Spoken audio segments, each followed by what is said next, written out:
Okay, I guess we're on then. Double check. Thank you very much for coming back, everybody. I'd like to welcome our panelists. We're kind of playing slightly musical chairs today, in that Charles, who introduced and opened this morning, is now a panelist this afternoon. Great that we have all these resources in the museum. But thank you. And Charles agreed to talk through certain ideas that he developed with Maria Lavajova and Rosie Berdotti. So I think it's going to be very interesting. What we try and do sometimes with these panels is to think through, I guess, sometimes on a more practical level or from situated experiences, certain of the rubrics or ideas that we've been trying to develop during the caucus and during the time we're here. And so I'm really delighted to have here Els van der Plas, who's director of the Prins Claus Fund, Sarah Pearce, who is an artist based right now in Dublin, as well as Charles, to talk through one of these kind of paradoxes.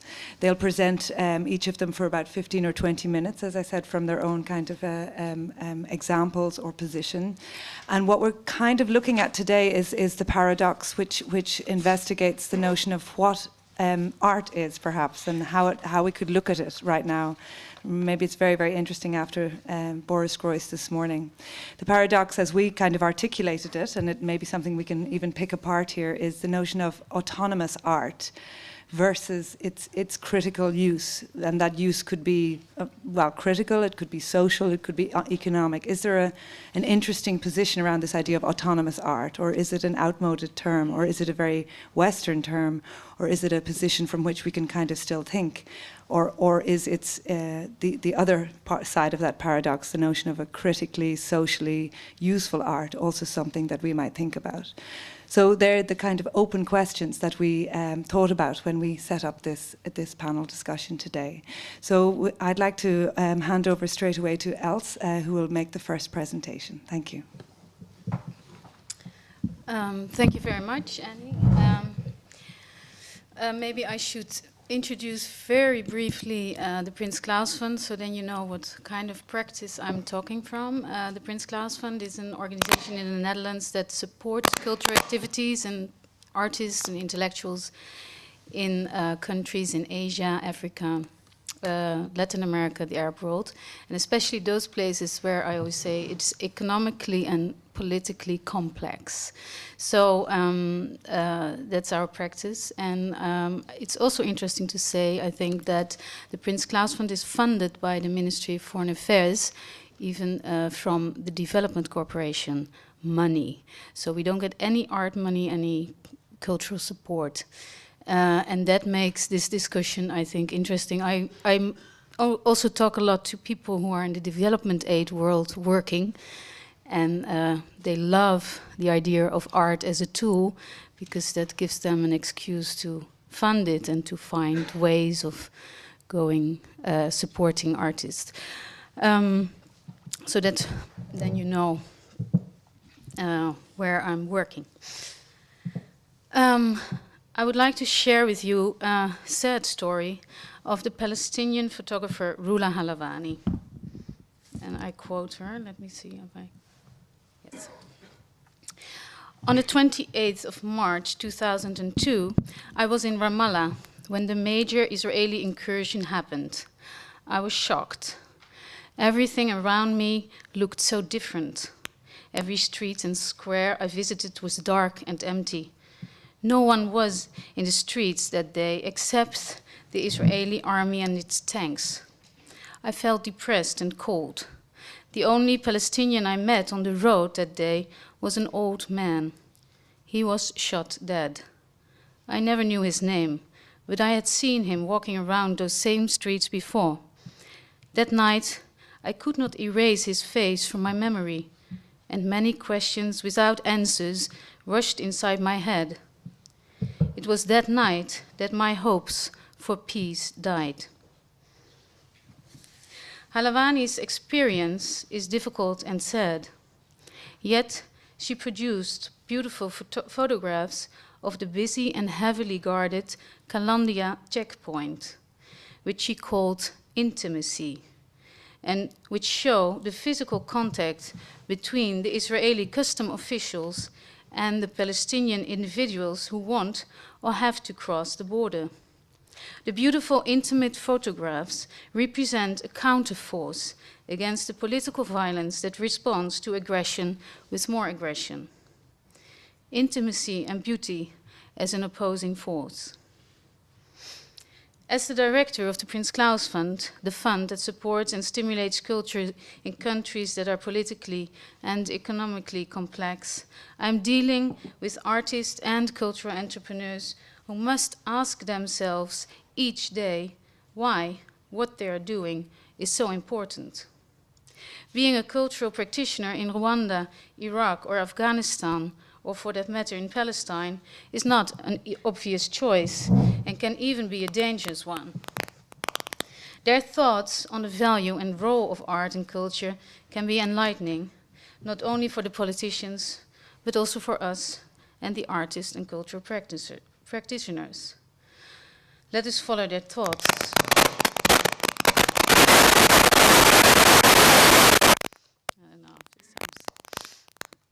Firstly, art bestows beauty in the broadest sense of the word.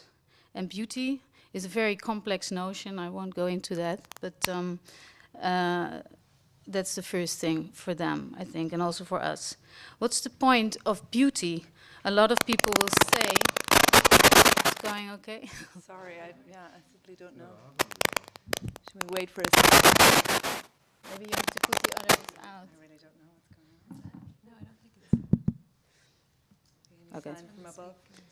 What's the point of beauty, a lot of people will say, in a country where there's no water or not enough to eat? To explore this issue, it's necessary to analyze situations of war and disarray, situations in which the human environment has become ugly and is of a lower moral order. Can beauty survive in such conditions? During the war in Sarajevo, did theater relieve the suffering? Did it bring hope or comfort to brave audiences? Did writing and painting bring some respite to the Vietnamese fighters who lived in tunnels during the US carpet bombing? I think the answer is yes.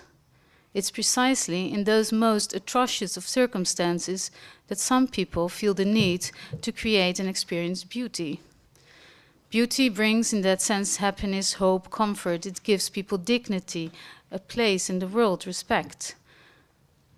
The proof is that in times of need, people are willing to risk their lives to perform or watch a play, just as they will confront danger by stealing bread. In this case, what beauty can create, happiness, hope, comfort, dignity, respect, etc., is the opposite of what war engenders, namely misery, chaos, death, unworthiness, and unhappiness. And we have to realize that those kind of things are also very attractive to human beings, but I don't go into that. 2 weeks ago, I traveled to Beirut, Lebanon, to attend the opening of the exhibition in the souk of Saida, which is in the south of Beirut. The exhibition consisted of photographs of small shops and their owners during the 50s, taken by the Lebanese studio photographer Hasham Al-Madani. This is one of his pictures. He's now 79 years old. The exhibition was also held in these same small shops. Many of them still exist, as do a few of their owners.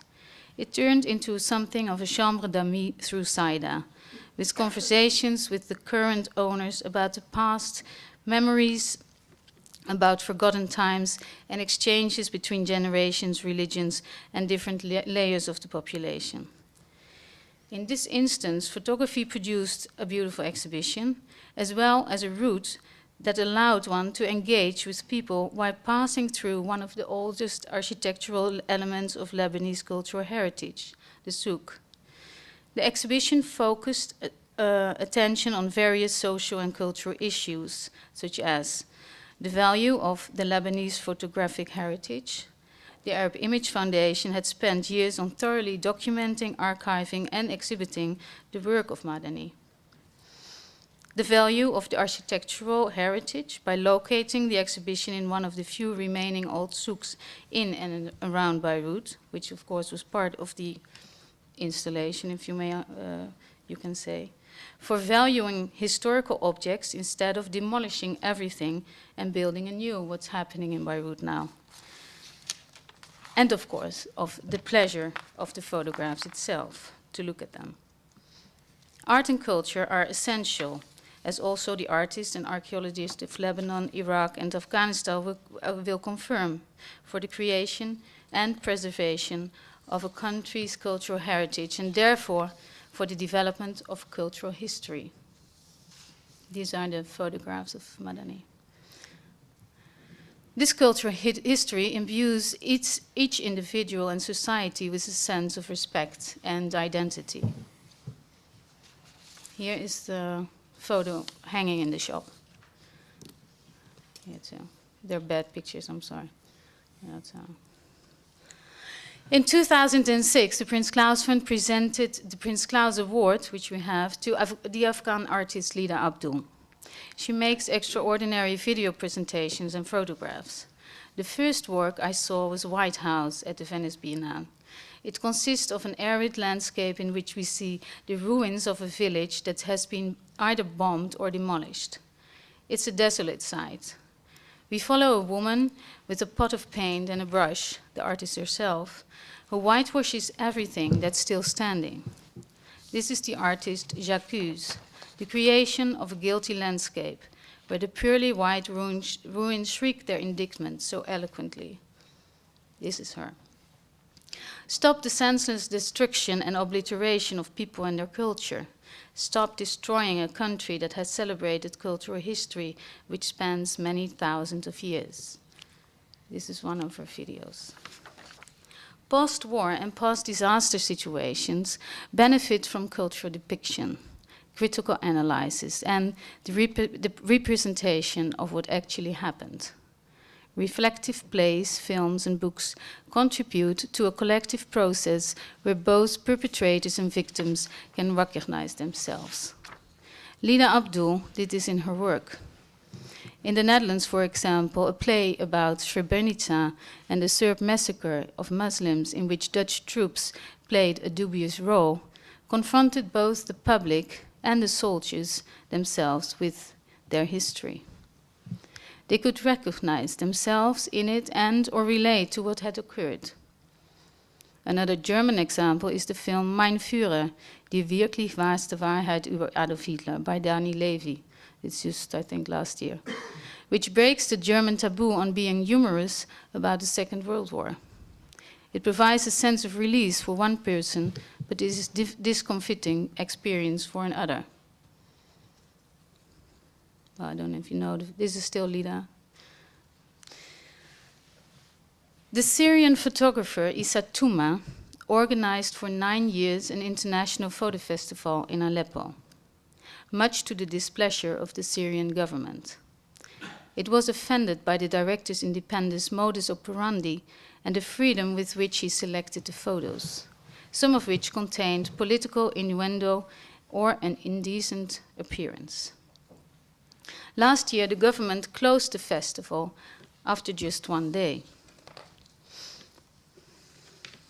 This meant that the photos were literally locked away for a year and could not be returned to their owners.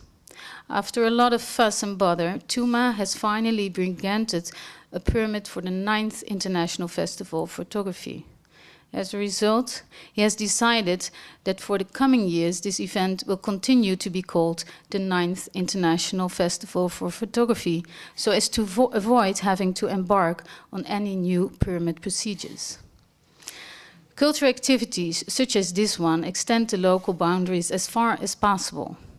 Art creates then a space of freedom. I've tried to make clear that art is, of course, an end in itself, but has intrinsic values, characteristics, meanings. These meanings and values do not necessarily have to be all part of an artwork, but can be also separately be present or apparent. The intrinsic qualities of art I summarize were: art creates and bestows beauty, it creates and preserves cultural heritage and thereby imbues people with a sense of identity and respect. Art makes it possible to discuss issues that would otherwise remain hidden, and art can create spaces of freedom. And of course, there are more. As the Prins Claus Fund is by many seen as a development organization, it receives many applications for theater productions that promote safe sex, films that warn against the use of drugs, and for comics that encourage their readers to drink clean water. When the message takes precedence over creation and form, it differs from the culture of creation and interpretation. The fund is aiming to create a cultural heritage of the future.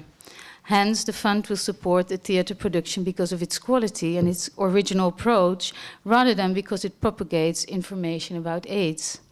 But if quality coincides with engagement, so much the better. On top of that, each culture defines beauty and art in a different way, but in all cultures, they represent the same positive emotions and life values. That is why we all have the capacity to perceive beauty and art. We may not all perceive it in the same way, but we can empathize with the feeling it evokes. This universal concept of the perception of art and beauty is what maybe unites people more than the universal idea of beauty. This unified concept became maybe clear when we were all horrified when the Bamiyan Buddhas in Afghanistan were destroyed, or when the National Museum in Baghdad was plundered in 2003. As we all remember, many people felt a sense of powerlessness following the looting and destruction of Iraq's cultural heritage. War destroys not only human lives, but also contemporary and traditional cultural heritages. Those who seek to erase an important cultural heritage do so in order to destroy the dignity and identity of its people. This only confirms the importance of art and beauty and its cultural expressions. The Nigerian Nobel Prize winner, Wole Soyinka, the author Wole Soyinka, wrote, "Art humanizes, politics demonizes." You can discuss that, but the Mozambican artist Gonzalo Mwabundo has demonstrated all this in the most direct of ways. He has used decommissioned AK-47s, also known as Kalashnikovs, which were used in vast quantities during Mozambique's civil war, as his materials for new forms of art and design. We can sit on a chair of rifles that were made to kill.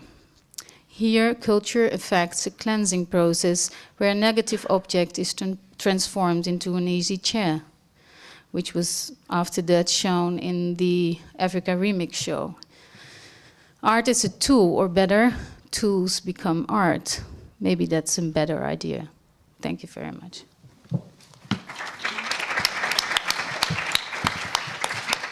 Thank you, Els.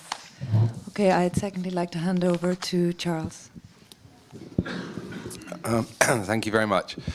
Just a few words of introduction, and then I'm going to show a short film and then talk a little bit. The words of introduction are a great apology from Maria, who cannot be here, and I'm a totally inadequate substitute, so I apologize for that in the first place.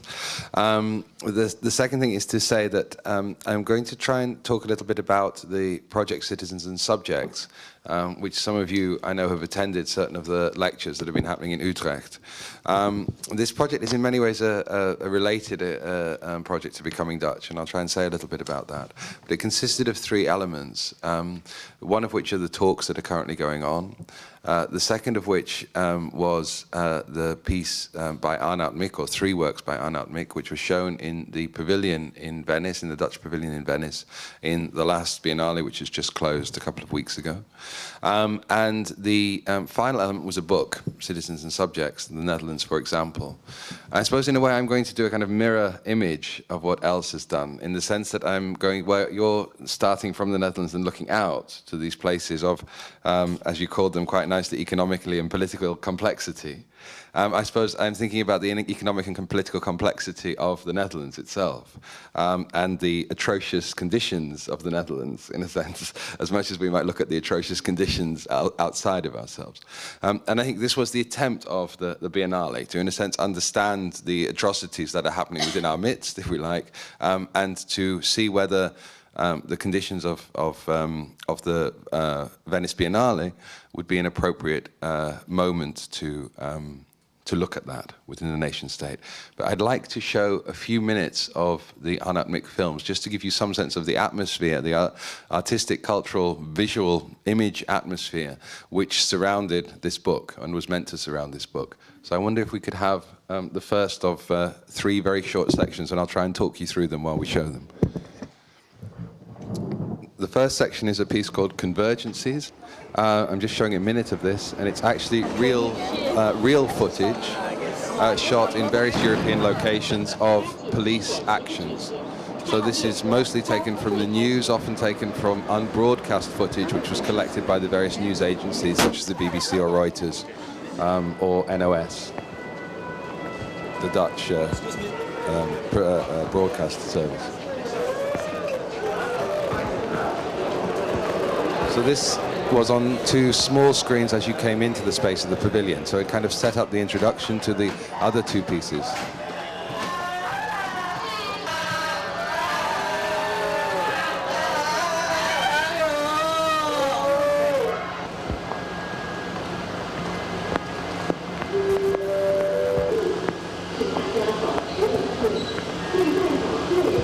Thanks. Now, the next piece, I'm going to show a slightly longer section of it. Is called Training Ground, and it's an entirely fictionalized, theatricalized film, which was made by Artur in 2006, actually about a year or so ago, and was the first piece to be made in the trilogy of works in the pavilion, and looks at, in a similar sense to Convergencies, the nature of police training. I wonder if we're going to get it, or do I have to keep on talking? I should say that it's shown on 2 bigger screens than the raw footage, than the actual footage. 2 bigger screens in a more theatrical environment. And this, of course, is an inadequate representation of the installation, but nevertheless, you get to see the images.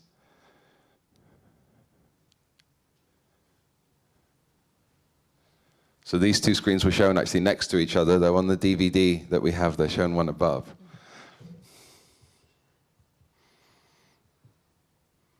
And as I say, the difference which emerges as you watch it is that this is fictional, and this is staged, and the other footage is real, or mediated through the news rather than mediated through an artist, maybe we should say, to be clear.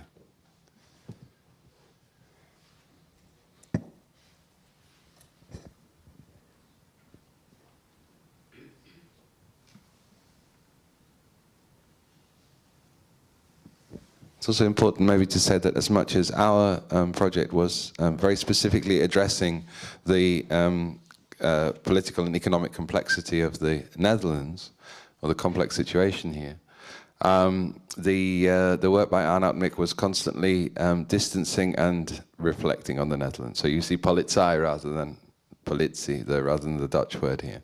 So also locating this discourse within a wider Western European condition of complexity.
And then the final piece, which we'll see another 3 minutes of. I hope it's probably neither long enough nor short enough in some ways, 3 minutes, but anyway, it gives you a chance. The final piece is called Mock-Up, and it's a 4-screen installation, so each individual screen will be even smaller now. Shown actually in a horizontal line. Here it will be shown as 4 screens in a square. The piece itself alludes, makes reference to a particular, we could call it atrocity or atrocious condition, I suppose, of in the Netherlands, of the asylum seekers' dwellings, the asylum, effectively prisons for people that haven't committed any crime except arriving in the country.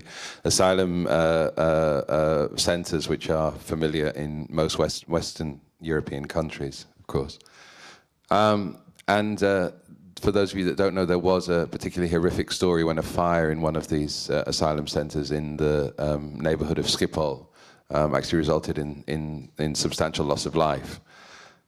So in a sense, there's a reference to that, but the reference is also not direct. This is again fictional staged footage with actors playing the parts.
In the exhibition in Venice itself, there were also two, on either side of this 4-screen work, were two constructions of very, very minimal dwelling places, basically kind of dormitories almost, which, again, were not explicitly said to be related to asylum dwellings, but certainly seemed to quote the kind of misery of those sort of dwellings.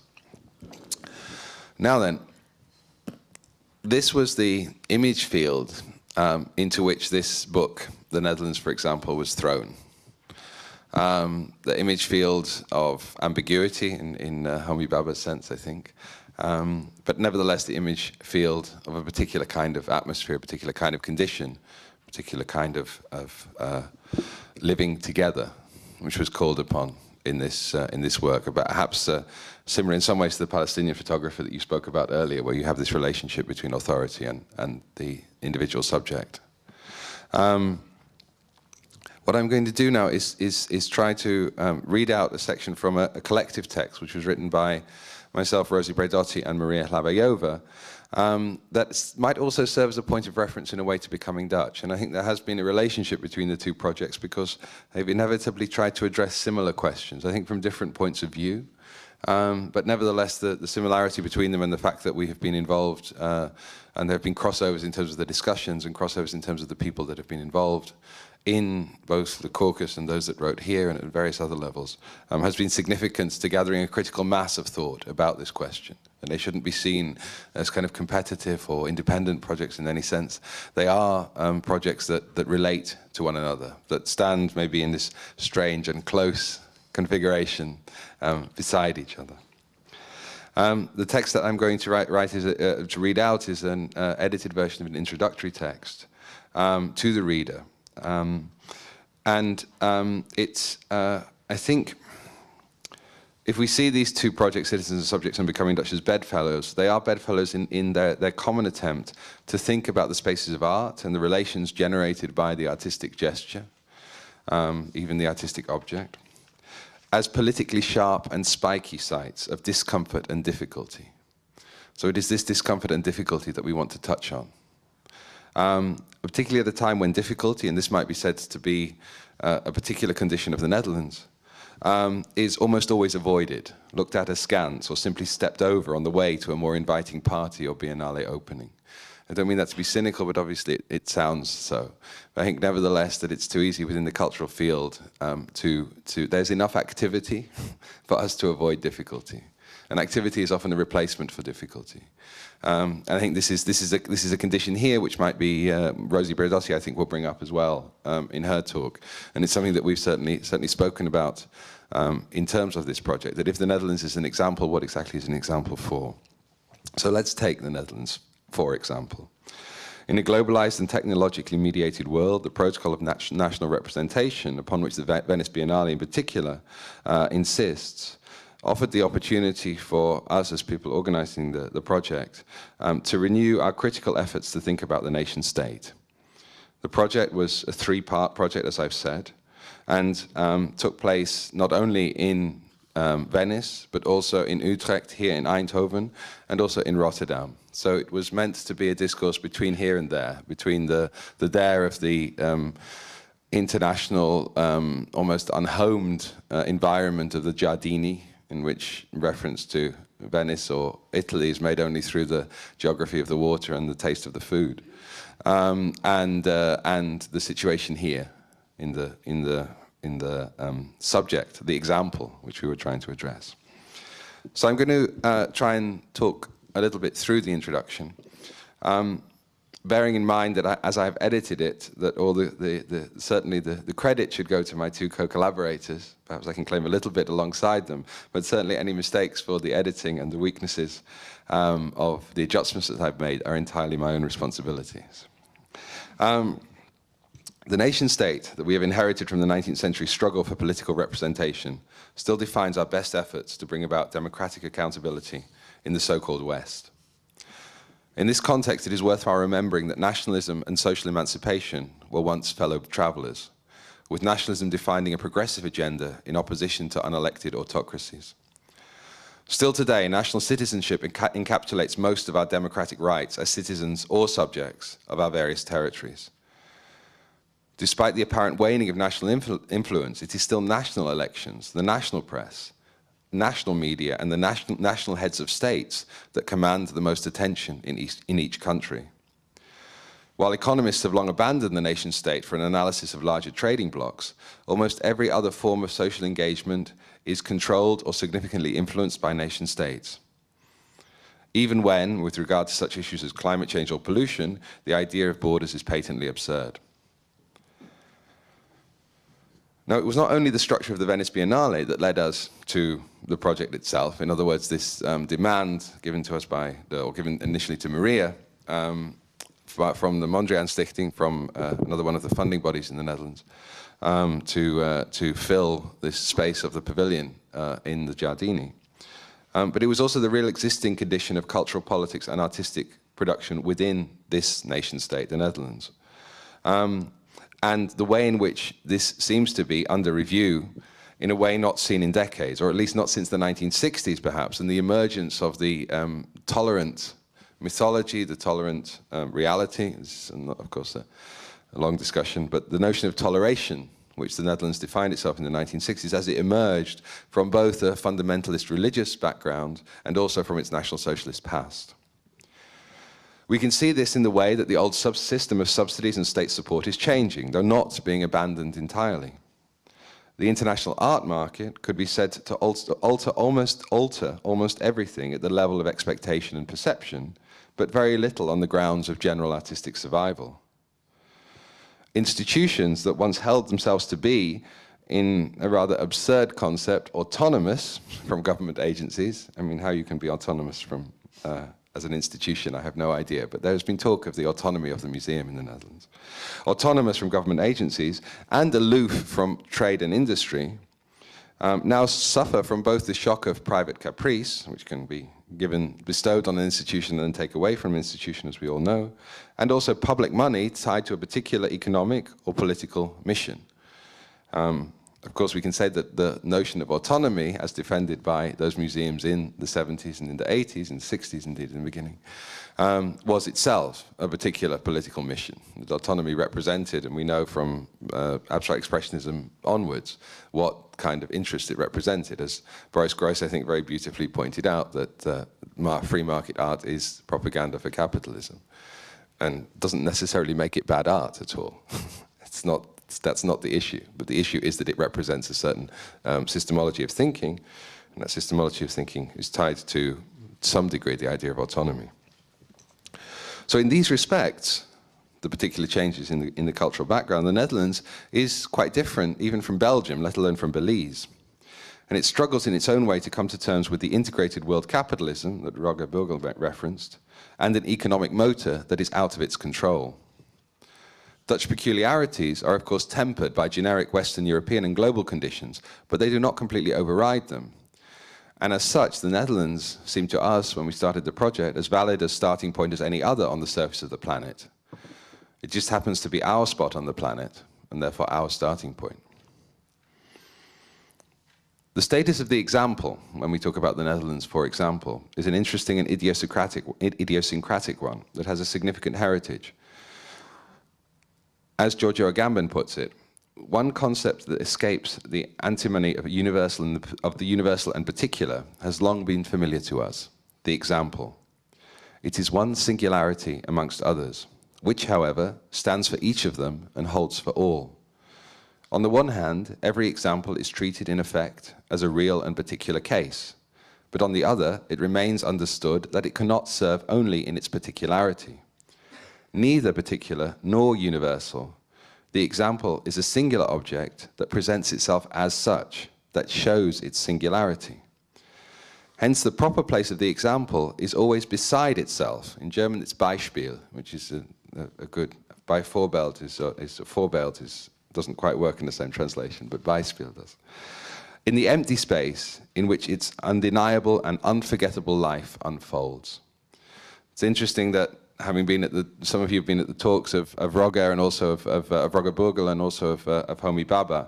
And Roger Burgel also referred to this idea of the void, I think in a very different context, but here in the example, this idea of the empty space in which its undefinable and unforgettable life unfolds seems to make reference also to this idea of a space between. This is indeed the quality of the example, of being beside, and I think it also probably relates to Shep Steiner's idea of close reading as well. The example as a site of close reading, out of which certain assumptions, certain subjective positions can be constructed. And it may, at least temporarily, as an example, offer a resistant alternative to the global artistic condition, evident in many major exhibitions recently, where we are everywhere and nowhere at the same time, only secure in the waiting lounge of the Utopia station.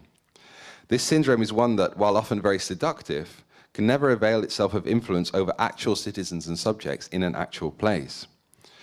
It was therefore an assumption of the Venice project, and I think as well of Becoming Dutch, that the nation state plays a crucial role in the fixing and defining of legal entities and determines the cultural environment in which the productive and receptive possibilities of artistic actions, ideas and proposals are put forward.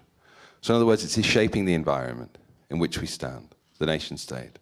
And certainly, unless we understand from this project that that's a standpoint, then it's difficult to understand what we were doing, I think. If we presume that art somehow speaks to a universal condition or is framed by a notion of not of the particular and not of the example, it becomes, and this is where the question of autonomy comes in, of course, less relevant to look at it from this point of view. So we take a position in this, it's important, I think, to say. This is, and again, something that Žmijewski made very clear, I think, in the talks, that what he was talking about when he was talking about the fact that we live in a moment of transition, and talk about transitionality, is he said that's his position. It's not a condition. We are not in the condition of transitionality, which comes from above, like the video coming from above. We're actually in taking a position in relationship to this moment and defining ourselves as being in a position of transitionality because he wants to be in a position of transitionality because he wants something to happen afterwards. The further assumptions behind the project are relatively straightforward, I think. Firstly, the Dutch situation is an example of what can be described as the failure of political imagination since 1989 to create concepts and invent practices that offer an adequate response to the challenges of our times. The political field fails the progressive forces of society, while many of the individuals who make up that society seek to gather around older centrifugal forces, most often those defined by populist, religious, or even outrightly racist ideologies. This failure is tragic for our day and age. And it should be met by a response from the cultural field, such as museums, concerned with the furthering of emancipatory ambition. Thus it is out of this particular and temporary, at least if we understand Žmijewski's transitionality, this temporary political inertia, that the legitimacy of changing the museum, of doing a project like Becoming Dutch, or of repurposing the ambition of the pavilion in the Venice Biennale is anchored. It's an attempt to construct within the public space something which does not exist at this current moment, which recognizes transitionality and recognizes the demand of transitionality to provide something which is not there now. Another underlying but no doubt connected reason for thinking through this whole project of citizens and subjects, and I'm tempted also to say, and also Becoming Dutch, because they do tend to relate so much, in particularly perhaps personally, was the need to think differently about ourselves, as Deleuze put it. In times of accelerating changes, more conceptual creativity is necessary. Instead of falling back on the sedimented habits of thought institutionalized by tradition, what is proposed here, and this is in the reader, is a leap into the ambiguities and paradoxes of our time. In other words, to exist within that ambiguity that Baba was talking about. Not to try and resolve it, not to try and leap out of it, but to leap into it. The project of creating new concepts and practices of active subjectivity in opposition to pervasive forms of subjection, inertia, and nostalgia is a serious ethical as well as intellectual challenge. It positions us between a future perspective that cannot be immediately guaranteed and the fast rate of progress that demands the development of new propositions. This is, I think, also what Boris Groys was speaking about when he was talking about the growth of, or the impossibility of holding in balance the nation state as it currently exists with its control mechanisms and a capitalism which has superseded the borders of the nation state. And it's not even should the nation state survive, the question is, can capitalism survive without the nation state and its doctrines of control alongside it, marching in step with it? And this is a question I think that he clearly answered in the negative, but it's difficult, I think he's right, no? It's difficult to imagine that situation of such great imbalance between economic and political forces that we currently have is sustainable over decades.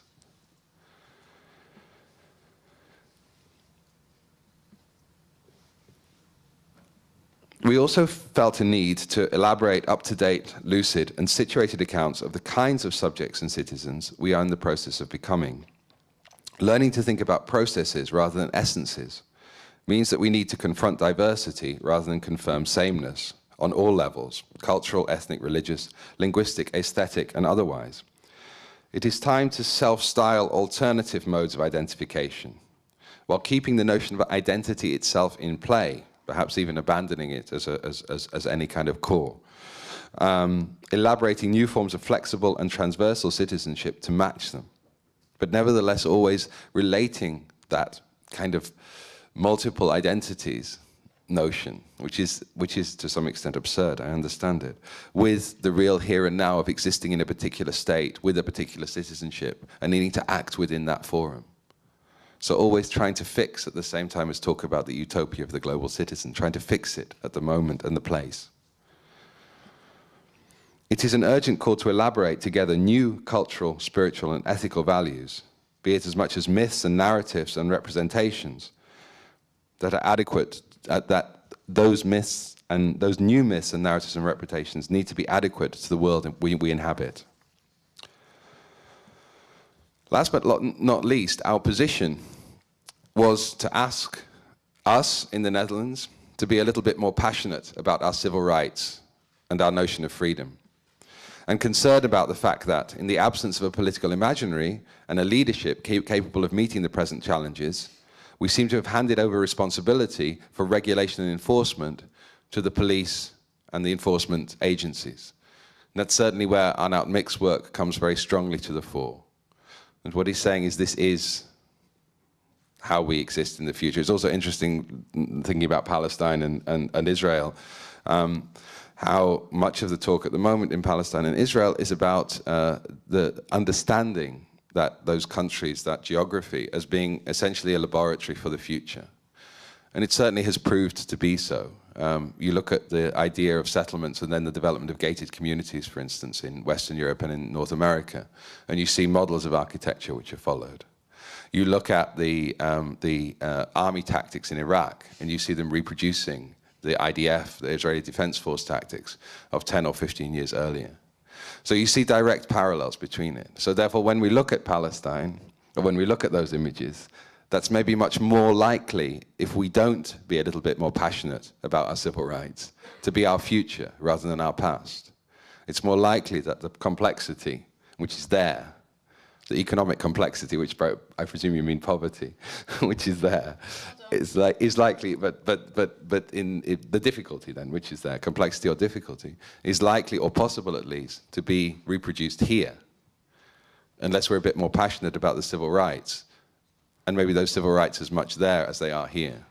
So in a sense, by taking the Netherlands for an example, we can understand the self-interest that we might have in engaging in the world over there, rather than only either an anthropological or an ameliorative or a homeopathic interest in solving problems because those problems exist. There's an urgency about that, I think. Mik's work, referring to the regulation and enforcement of the police, Mik's work depicts this in all its complexity. And his, as I think many contemporary art positions, fulfilled the job of contemporary art at this moment, which is to go against the grain, to show images that we would rather not contemplate, but also to see how these images might affect our subjective judgments of the society in which we live, or try to affect the effect, to try and make that effect tangible, make that effect function. In other words, it should be in the right here, right now of the Netherlands, where art, to a degree, should be destabilizing, non-consensual, and without a predetermined solution. In other words, to fight against the reflexive responses that are inbuilt in this society to be consensual and to leap to a solution almost as moment this question is actually formulated.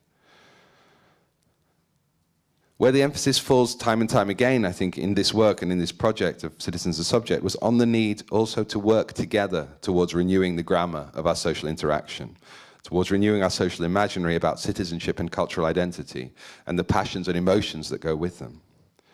The need to reinvent our social interaction clashes over and over again with the notion of a multi-ethnic society that seems only to evoke fear of invasion by alien others, whether out of belief in the threat they pose, or, far worse, an opportunist grab for power that eliminates nuanced discourse and provokes equally dumb and violent counteractions. Terms that circulate and get reiterated in the public debate in the Netherlands today, such as klein and Nederland is vol, it's small, and the Netherlands is full, fear or kwetsbaarheid, vulnerability, poldermodel, intolerantie, allochtoon, these words which we're using constantly, not in some often, as we're using the language English here, not often understanding the full translational power of them. To use the word allochtoon in English, to use the words native and non-native, or black and white, would have far more power to be named an allochtoon than it seems to work in the Netherlands, where people can use this word without the politically correct nuance, which is invaded certainly the English, but also the German language, and many other languages over the last 30 years. And my question often is, why is allochtoon acceptable here as a term to describe people that are born here, but happen to be of Turkish and Moroccan ancestry? How is that possible? So these words need to be scrutinized, reinvented, reinvigorated, and perhaps also abolished in ways that might infuse hope and emancipation again into the discourse in the Netherlands. Thank you very much.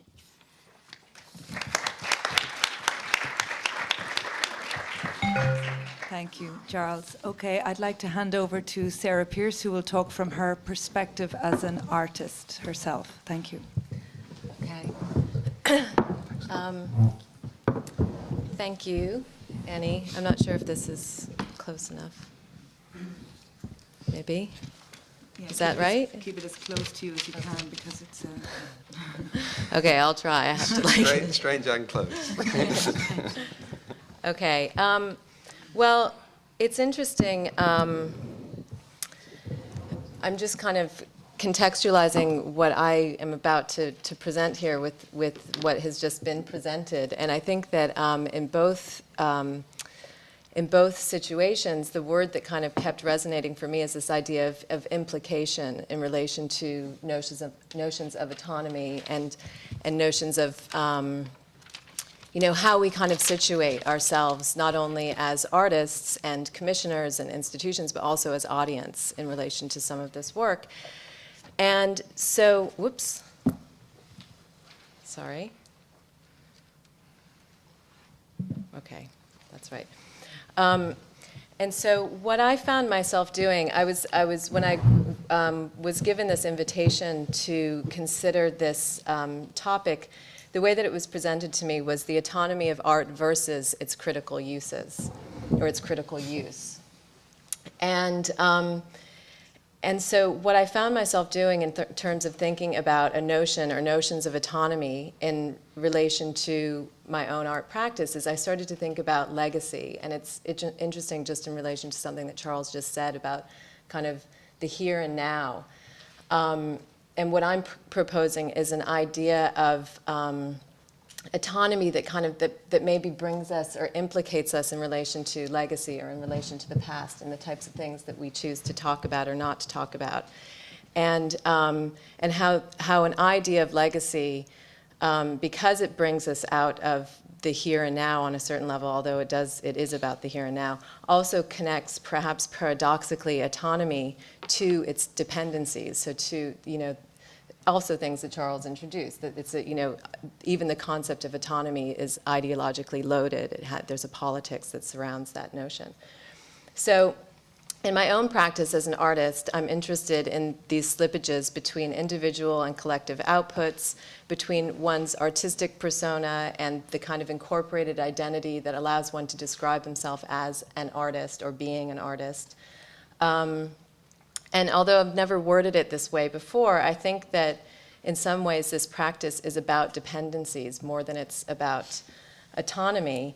But in some ways it's also as much about identifying moments of autonomy that occur through art, but are not valued as autonomous in terms of the autonomous art object, or even through what I would ever identify as an autonomous practice. So I've somehow managed to maintain this practice over the last few years and kind of persuade others that there's some meaning there.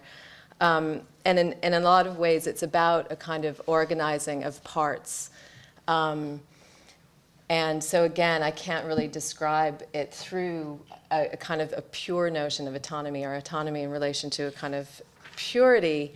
But what's curious to me is that I've found the situations that I'm in where I do assert or kind of claim my own space as an artist are often in situations where I actually want to obscure my own relationship to a project as an artist. So there's kind of that kind of duality or complexity that I've noticed has arisen quite a bit. So when presented with this topic at hand, autonomy or art, autonomy in art versus its critical uses, I suddenly found myself hurled back to my own situation in the late 80s in Los Angeles and my own education.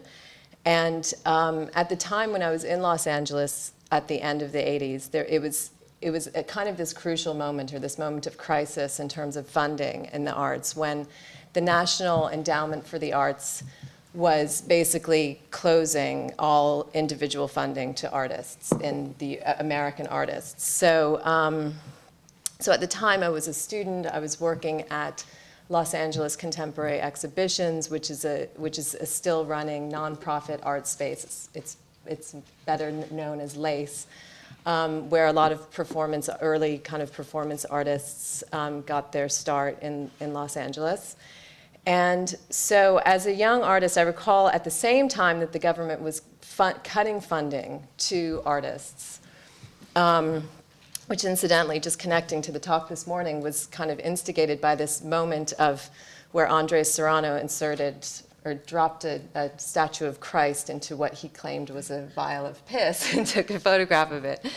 So, so this was kind of this moment of censorship. Whereas, you know, as a young American artist, I kind of, you know, I never really thought I would ever get a grant from my government anyway, but now it was kind of like sealed that I would never get a grant from my government. And at the same time, the contemporary art market in Los Angeles was booming. It was like the height of the height of the height. It's the, you know, the 80s art market. Talk about legacies. And so people like Jeff Koons, David Saleh, among others, were kind of, at the same moment that these cutbacks were happening, were receiving huge payoffs for their work as individual artists. And, excuse me, and so there was kind of like this censorship happening on one hand, and then this unbridled glee of consumption on the other hand.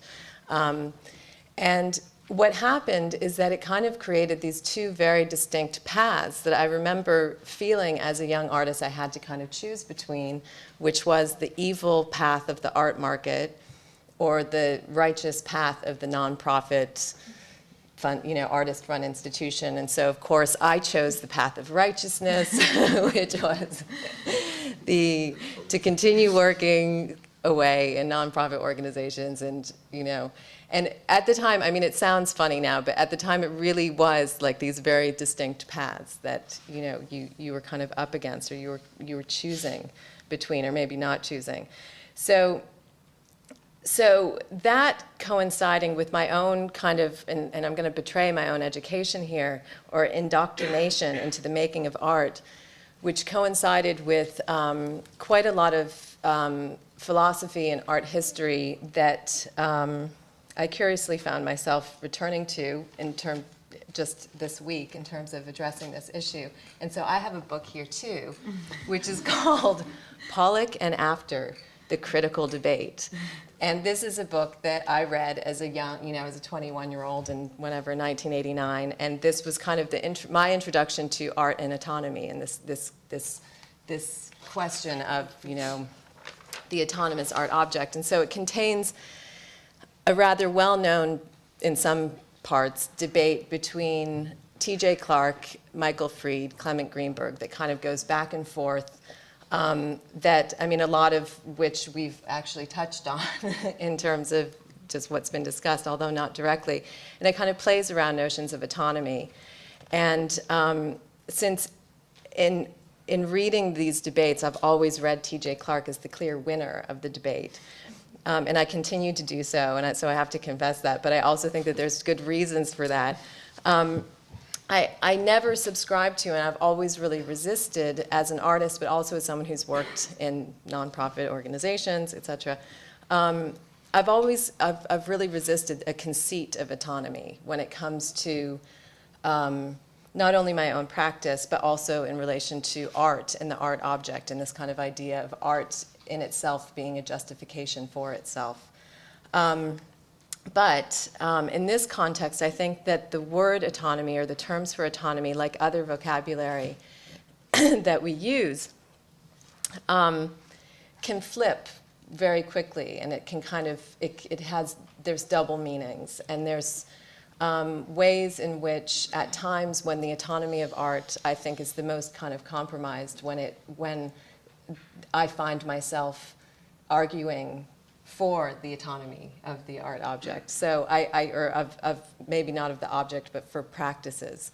And so I'm kind of, again, I'm contradicting myself a bit, but so one question I might pose is in relation to autonomy, how we might understand it in a context here and now, is, are we understanding autonomy through moments and messages of production which are withdrawn from a cultural industry or withdrawn from the market, but are dependent on government support and other types of support, other types of appearances, other types of audiences, a kind of autonomy that resists or refuses any demands other than self-contained demands. And so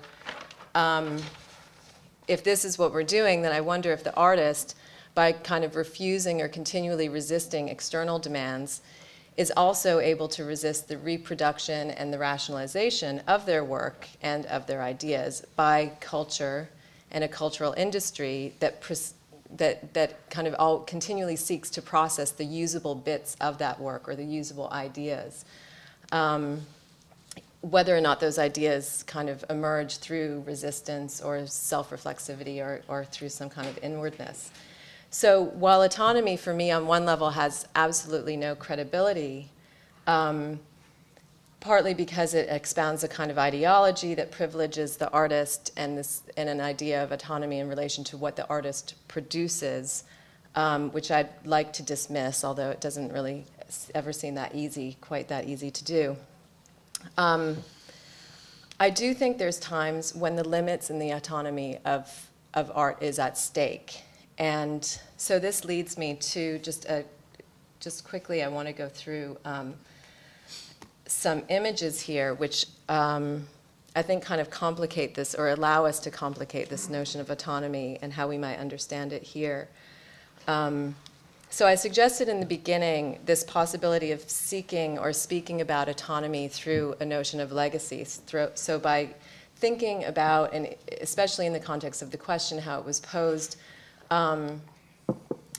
what might have once been identified or could have been identified as autonomous projects, what their critical use value might be to us here and now, today. So, because I think, as I said, we always tend to understand autonomy as somehow in the present.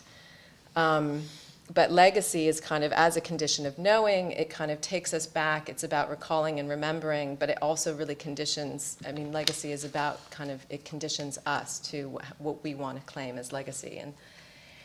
And so, so what I'd argue is that art, like all political gestures, and I'm using the Becomingdutch dictionary there, is infused with what I'm presenting as a thesis, which is a fourth dimension. And this fourth dimension, which I'll get into, describes spaces. So not necessarily it doesn't describe the actual connections. It kind of describes the spaces between events, where remembering, and what I'm proposing happens is that remembering and forgetting happen at the same time, so they occur together. And when a process of remembering is simultaneously a process of forgetting, so how we remember is also how we escape. And so I'm kind of transposing an idea of autonomy onto this and thinking if autonomy and the way that we imagine autonomy works, and when we imagine ourselves as somehow organized as autonomous, like imagining an institution that can be autonomous, if there's similar qualities there, if there's a kind of process of recalling and forgetting that happens at the same time. So hovering over me here is this image of partially buried woodshed, which, talk about legacies here, is an artwork by the American artist Robert Smithson, which was produced on the campus of Kent State University in the winter of 1970. And basically what Smithson did with this work is he was teaching in the architecture school, and he chose a derelict building on the campus, and which was already kind of falling apart, and he chose to partially bury the structure. And so it kind of, the building was already in decay, or in a kind of state of entropy, which is how Smithson would describe it. So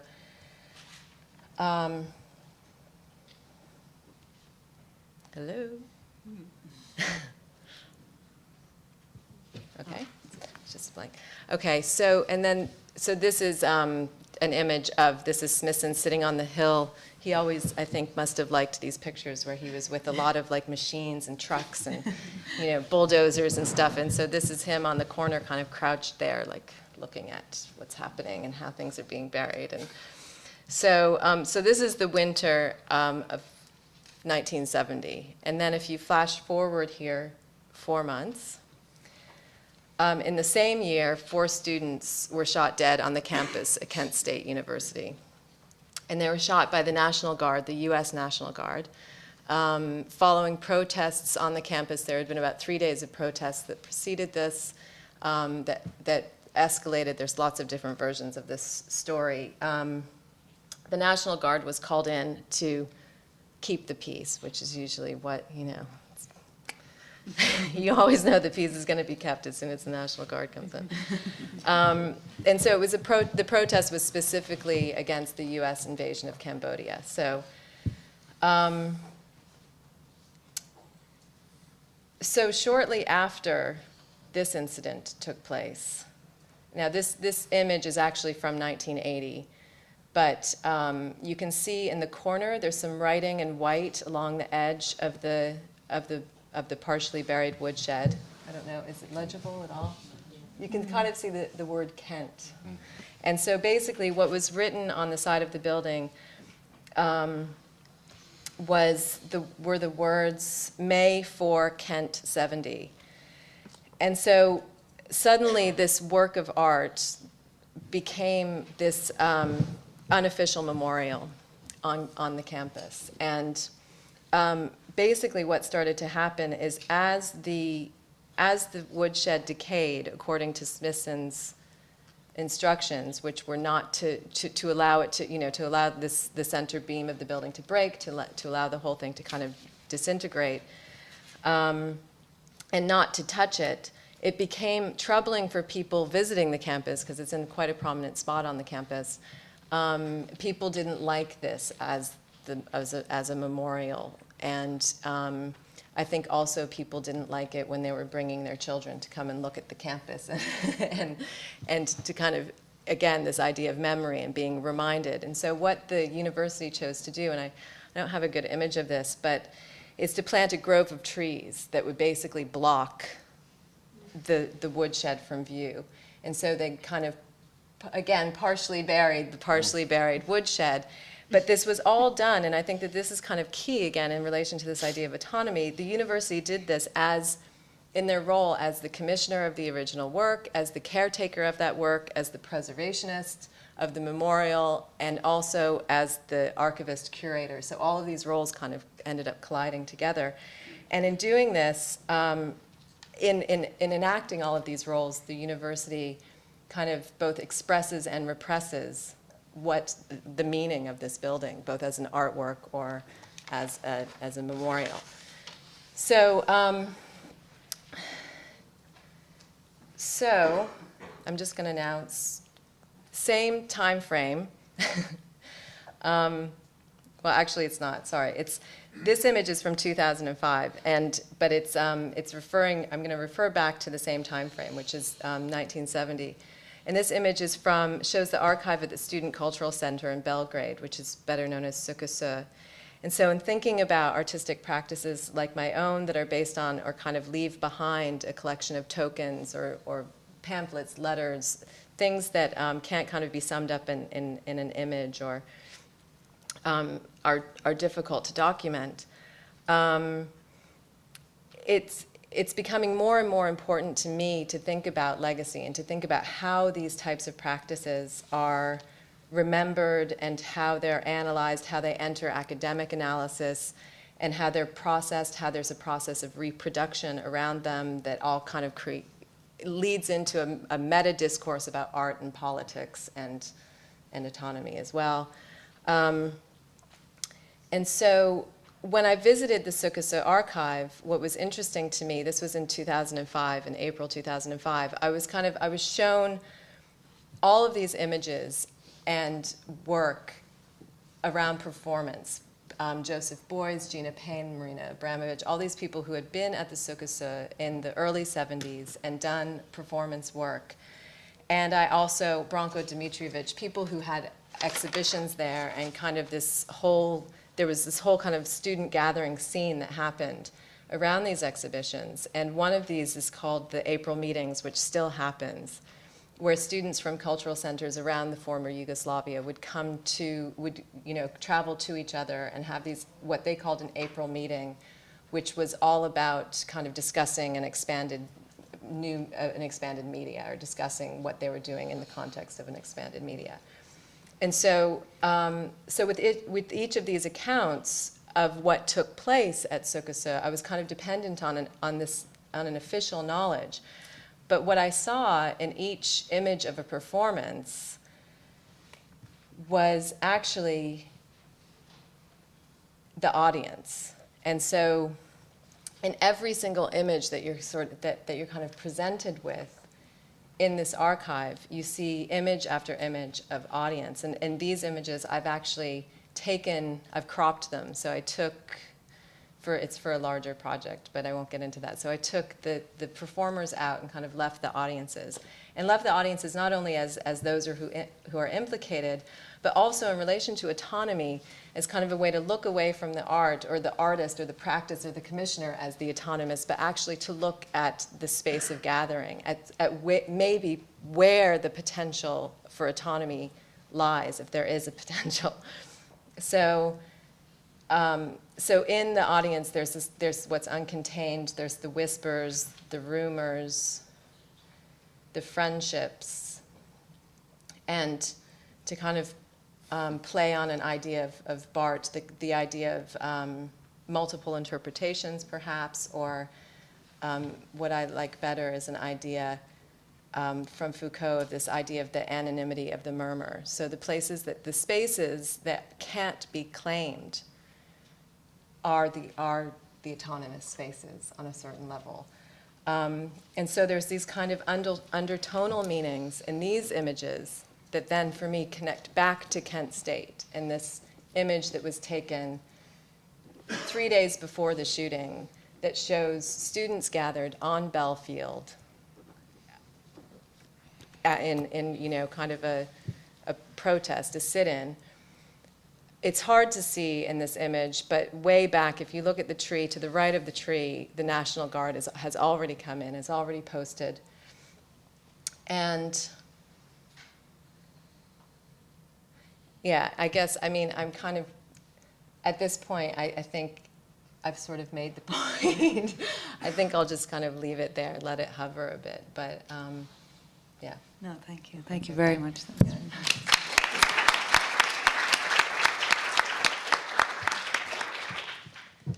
Wow, that's exactly what we want from a panel, a complex and very diverse enunciation of several different positions. And I really think there's a lot we can kind of talk about from this and bring forth. So thank you all very much. I'm going to maybe ask one or two questions, but again, given the time, as we're always running late, I think it'd be great to encourage a lot of questions from the floor, anything, so maybe you can already be kind of thinking of things. Else, I decided immediately I have to take on this term beauty from your talk earlier. I thought it was interesting to try and think about what that might mean now, especially given a lot of the discussion afterwards around notions of discomfort and trying to think whether beauty is something that is comforting, or is there a potential somehow in thinking through the discomfort, the difficulty, if there's a kind of contradiction in the terms there, or for you.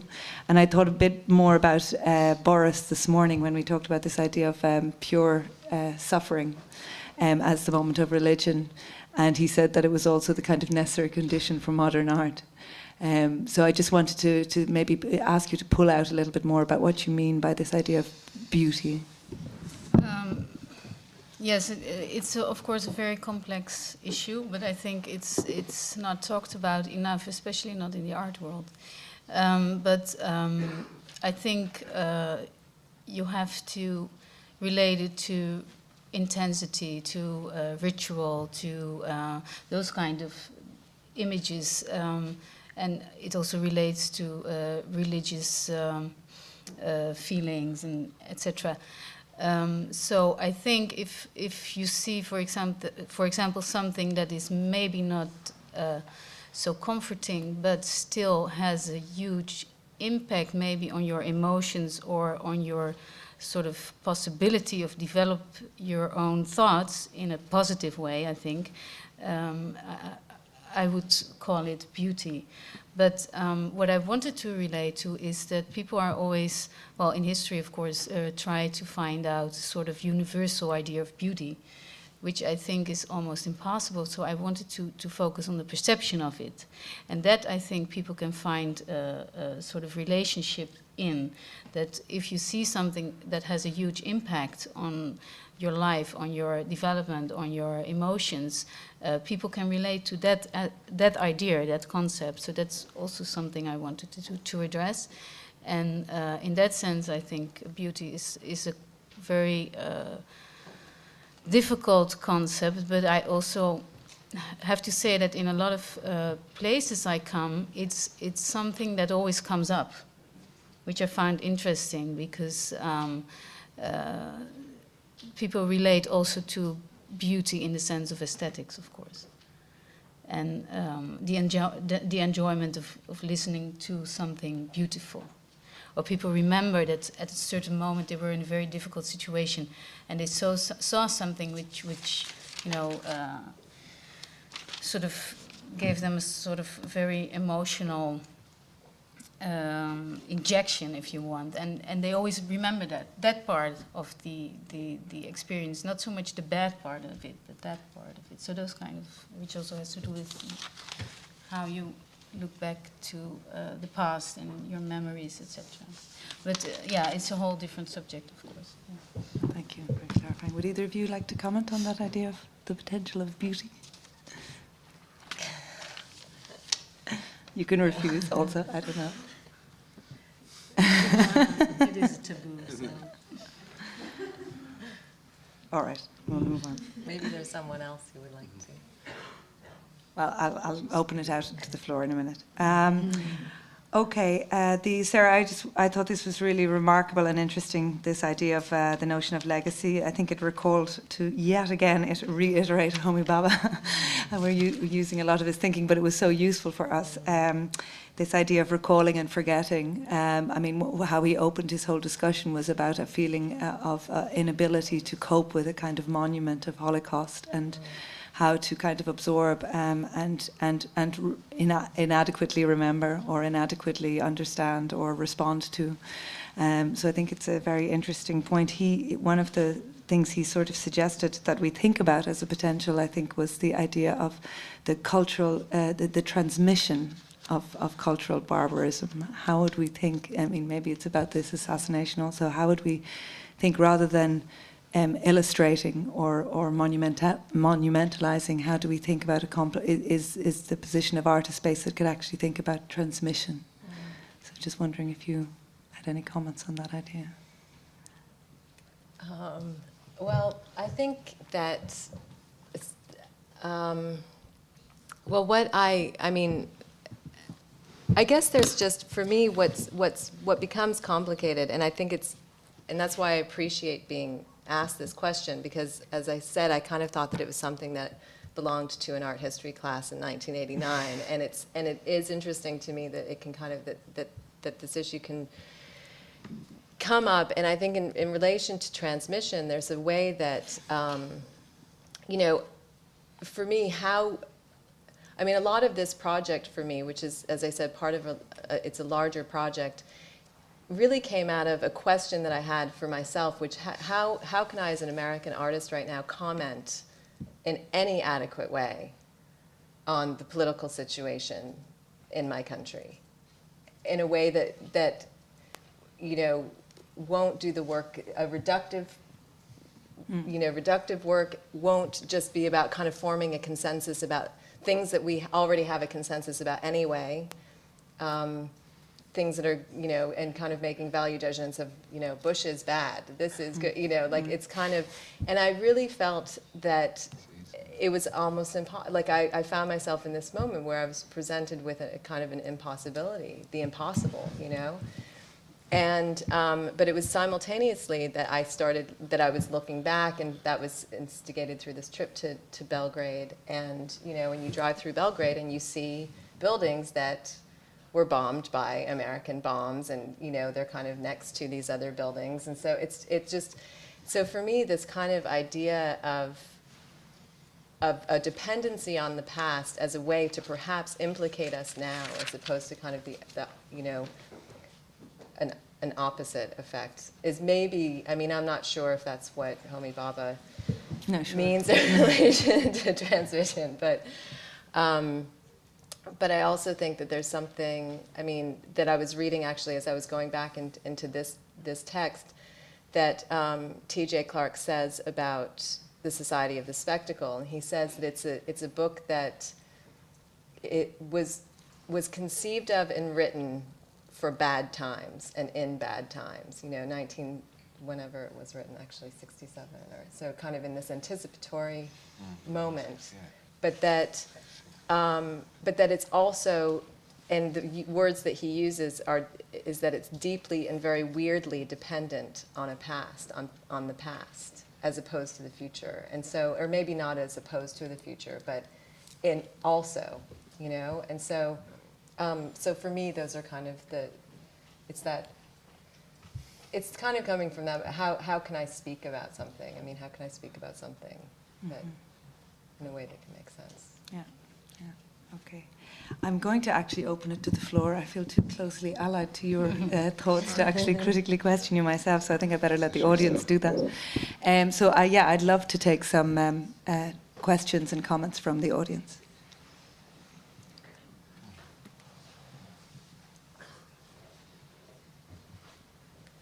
Oh, come on now. There must be one.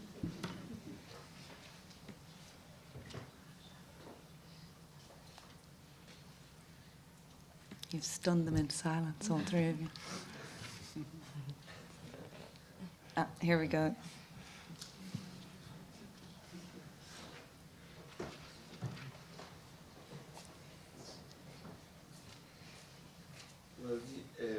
Hello? So this would be a question for Charles, since you're presenting the Venice Biennale work. I have not been able to see the piece in the biennial, but I was able to see it last week at BAC. And well, I've been at some of the Utrecht discussions and here. What strikes me in my personal reception of the video, I could relate it a little bit what Groy said today about the repetition that renders something a little bit dull. Not as in boring, but so my reception of the video piece, I mean, was again another video of let's say police or let's say state apparatus attacking others. So I was wondering, what do you think the video piece adds to the theoretical discussion? What do you think that the artwork adds to that theoretical discussion that is part of the process? Yeah, I mean, it's a good question. It's good because I don't know the answer to it, so that's why it's good. But I think I came to well, two things to say. First of all, we produced this book without seeing the work. So, I mean, in a direct sense, there was a parallel development of the two. So, therefore, we were constantly projecting onto these blank screens. I mean, in our imagination, of what this imagery might actually be that would accompany this. And then when it came out, it necessarily disappointed because there was always so many expectations about it. So, and then have to think about the after the heritage of that experience, about exactly what the after effects were of looking at it. And I think for me, what I said in my talk was the only way that I can kind of describe it. This was the sort of image pool in which we threw this book. So it somehow surrounds the book. It surrounds the book literally because there are pictures of it here. But I don't think there's a direct one-to-one relationship. I don't think you can say, okay, this is another form of theory, or this is theory done another way, and here is theory. Nor is it that one illustrates the other. Nor is it that the relationship between the two is somehow equivalent. That you say, okay, there's a way of thinking about the question through the singularity of this one artist's vision. And as a way of thinking about the question through the multiplicity of voices written in text and in books. I don't think any of those understandings of equivalence or understandings of relationship actually work. So I then go back inevitably to this obsession that I have with this strange enclosed idea. But think about them as simply one lying inside the other. And I think the book lies then inside the image. And the images then recall, as you say, many other images that we've seen on many television screens through the since 1989, in a sense. I mean, specifically, I think it refers to the history since the end of the ideological war. And therefore, it recalls, perhaps in generic terms, and I think there's a desire for it to be generic and not specific to one country. A background in which this theory is placed, in which this theory is understood. So it's not about reinforcing it, but it's about acknowledging that this is why this book exists, because these situations exist. If this image field did not exist, then there would be no need to throw the book into there.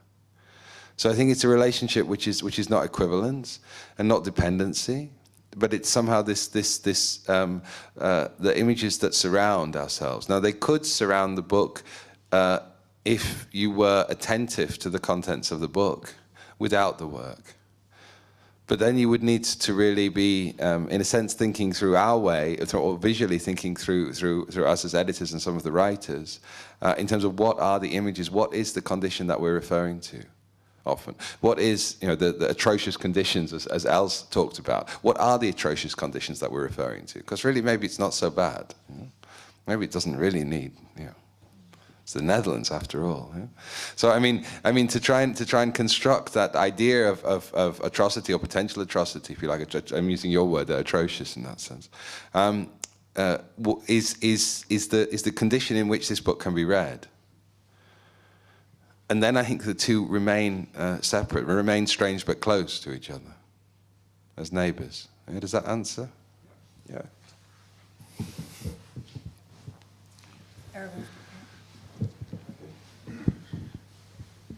Yeah, I wanted to continue this line of reflection on repetition and what I also saw in the video, and a kind of dullness, and it made me think of the process after the attack on Rodney King, the black American who was attacked by the police. Oh, the defense of the police showed the video because it was taped. The attack on him.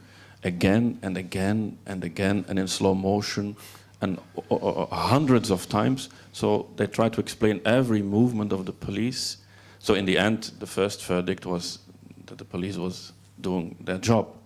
But it was merely because the showing again and again and again of those images of violence, of extreme violence, because it was 5 or 6 policemen beating up one black American, made the violence to diminish, made people get used to these extreme forms of violent behavior. So this repetition in that very particular process, trial, worked against the violence. While in other repetitions, like for example the repeating of the image of 9/11, the planes into the tower, as it is used by the American government, tries to reinforce time and again the violence of that action. So there are 2 different political ways of using repetition. It can turn something into something dull, that you don't see anymore what is actually going on, and at the same time it tries, in other contexts, tries to make a mark by repeating it, so that you don't forget what you saw. So there are 2 different, and I had the impression that the images were kind of reflection on that use of images. Yeah, I think. I mean, I can see what you're saying, but I reflect on what Boris Groys said, where he talked about the fact that if you repeat a word or a phrase long enough, then it loses its meaning. It doesn't mean that you forget the phrase. It means that it loses its meaning. It stops firing the neurons in your brain that are associated with meaning. And I wonder whether that is not what's happening anyway. I mean, I think that the images of suffering that we see on the television from Darfur or whatever, through repetition, are more familiar to us. Yeah, we know them, or the image of 9/11. But what is our neurological, neurological in a sense, or certainly psychological response, brain response to those images? And I think they do lessen, no? I think that when in Germany during the denazification period, people were walking out of the cinema and being sick, very understandably. Yes, when they were showing the films of denazification, they were just throwing up outside of the cinema. Yeah? I don't think that is likely to occur again in terms of our consumption of images of 9/11 or something like that, or images of the bombing in Serbia or whatever. Of course, I'm not making equivalents of that. It's difficult to do. But I'm just reiterating that it seems that we are inured to some extent. We have a defense mechanism against those images through repetition. So I'm not sure that repetition ever achieves its objective of forcing us to remember something so that we then take its meaning out of it. It forces us to remember it, but does it force us to analyze it ontologically? That would be my doubt about this kind of idea that one operates in one way and one operates in the other. Sarah? Can I just, because I think that what I would argue is that as opposed to forcing us to remember something, it's actually forcing us to forget something, because the thing, I mean, another image, and this is kind of the way the images are, these kind of spectacular images of destruction that Groys mentioned this morning too, can kind of, aren't just showing us an image of obliteration, but they're actually performing an obliteration, in that, in the way that the Rodney King video completely overshadows what came before and after that event in Los Angeles, and in terms of American kind of a historical moment with Bushy #1 and what else was going on, and looting that was taking place at a government level and that had been taking place for a long time, was replaced by images of people looting on the street when the verdict came out. Then you also have an image like 1989, the Berlin Wall coming down, which kind of becomes this see, that's the moment that, communism, that's it, that's the moment, came down. And again, it kind of obliterates this, I mean, the image of 9/11, or even references to 9/11, I'm really curious what they make us forget in terms of major global protests that were happening, that started in Seattle around the same time, that kind of, and so I think that it is, that's, and, even in terms of this idea of ritual and the museum and ritual as being something that is about memory, I'm starting to become more and more convinced that it's about, that these rituals are about forgetting, about completely forgetting something, and not forgetting in a way that, so that we can kind of recuperate some sort of continuity between events, but just kind of completely forgetting events, period. So. Then you're talking about a kind of ideological forgetting, kind of forgetting that is profitable to certain institutions. Well, and I think, but not just into institutions, to us, in order to be able to live in the Netherlands, the United States, that, you know, the places that we're from. I mean, it's kind of. Yeah, but I mean, there is a kind of natural forgetting, that we have to forget certain things to go on. And then what I would call a kind of ideological forgetting, that they want us to forget certain things or not to see certain things. Yeah. As you said, 9/11, if we remember only the images of the planes into the buildings, we forget the role of America, of the foreign policy of America. Yeah. And you only see that cruel act, but you don't see what, as you said, went on before and what happened afterwards. Yeah. That would be then a kind of ideological forgetting of a whole context. Yeah, and you're right. That ideology is the ultimate cynicism right now with the U.S. presidential campaign that's relying heavily on those images. I mean, it's really unbelievable. It's kind of believable, too. It's unbelievable. Any more questions? Can I add one interesting aspect of repetition in relation to forgetting or analyzing the past? It was at the Truth and Reconciliation Committee in South Africa that at a certain moment they had to judge what was happening, and they asked the perpetrator to reenact the torture he did on the victim with the perpetrator and the victim themselves.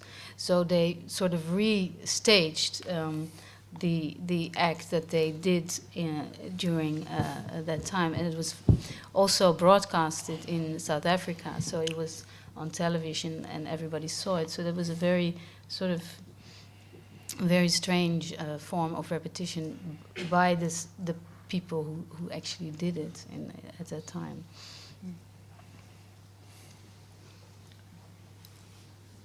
Thank you. Question at the back.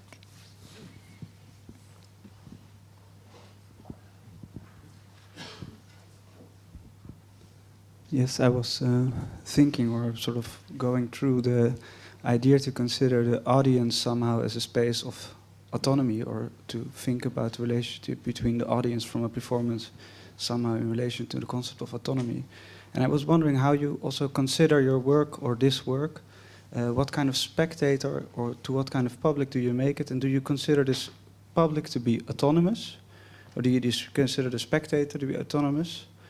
Or do you consider like the ambiguity between a spectator being both an identity as one person and simultaneously being part of a larger anonymous group of audience or public or thing? If you have thoughts on this relationship between like the image that you show and the people who we are now here sitting looking at it.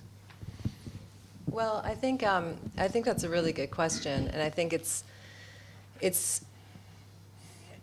less for me to sit here as the artist and to say, you know, how I'm constructing an audience for this image. I think that what is perhaps has more potential, and this is why I'm kind of, in terms of the debates that have taken place for decades in relation to art and autonomy and the autonomous art object and autonomous organizations in relation to politics, that, you know, maybe it's time to kind of look away not only just from the artist and the art object, but to see what spaces where that brings us. So that the artist is not only the one who's kind of constructing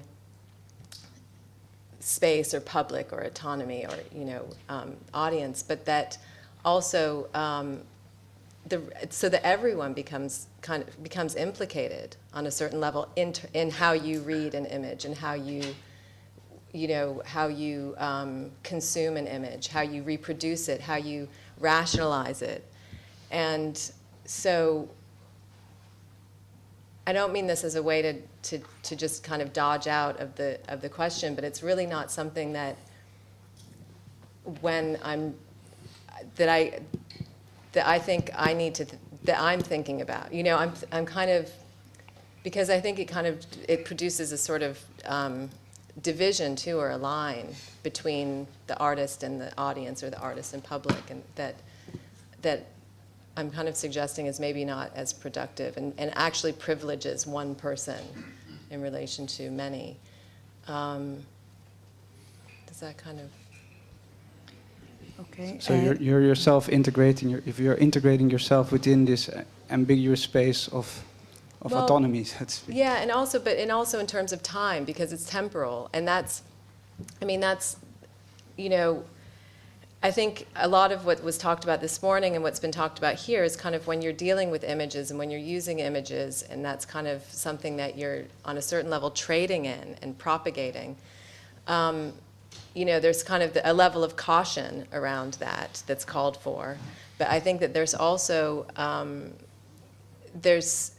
there's something interesting in relation to temporality, that it's not just this moment where you're sitting there, that your audience, that you are kind of contained as audience. I mean, there's all of the other conversations, and I don't mean this in like a pseudo-innocence of the informal that takes place around art objects. I just mean that there's conversations and rumors and displacements and remembering and forgetting and all of these things that happen that aren't just about, you know, how art takes place in relation to audience, that, you know, that just happen because we're not, you know, we're social beings and we talk to each other. So. Okay. I have two questions. I think one up from the top here, and then you can. Yes, Yeah. it's a question for us. I would like to ask you to reflect a bit over the Dutch foreign policy, because you are sponsored by the Dutch Foreign Office, and the way that decisions are made to distribute funds to certain projects, because it seems, or second from the side, that there should be some connection between the things. You mean in relation to that they fund us and to their foreign policy? Yeah, yeah. Between the projects that are chosen and between the Dutch foreign policy, I think there should be some connection between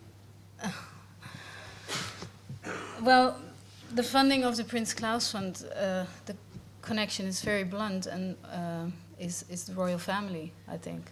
I mean, the fund was given to Prince Claus, who was the husband of the Queen, for his long life, being an advisor to the Ministry of Foreign Affairs, and especially to the Minister for Development Cooperation. So in that sense, it only could come from the Development Cooperation sort of department. It was given to Prince Claus as a gift on his 70th birthday, the fund. So that's, and it was a fund for culture and development. So that's sort of the framework. And and we don't coincide with the policy of the Ministry of Foreign Affairs, which is interesting. We don't follow their political agenda, and we can do it because of this connection with the royal family. So that is a sort of interesting position, I think, in which we are. So in that sense, we also can fund, for example, from the Development Corporation money, we can fund artists who make work in, I don't know, in Havana or something, and he just asked to make an installation, for example, and so we can do that. But that is, you're right, a sort of special case in relation to the overall policy of the Ministry of Foreign Affairs. I must say that we are paid by the Department for Culture and Development. There are some more funds paid through that money, which is, for example, Hubert Bals Fund, which funds non-Western films, and the Jan Vrijman Fund, which funds non-Western documentaries.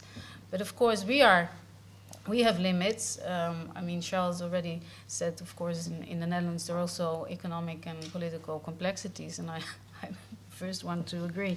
But I would love to say that I would like to help Holland develop their culture and development policy and give money here. That would be really a political statement, but I'm unfortunately bound to this policy of the Ministry of Foreign Affairs, which doesn't allow me to spend any money here or in Europe or in America, for that matter. So. We'll find a way. We'll find a way. Yeah, you're Okay, Joachim, you have a question? I think we just wait for the microphone.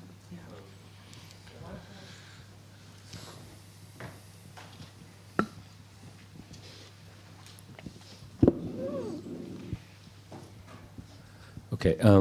Yeah, I would also like to come back to the question of autonomy. There seems to be a consensus that autonomy for the different players in the system, in the art system, is seems to be impossible.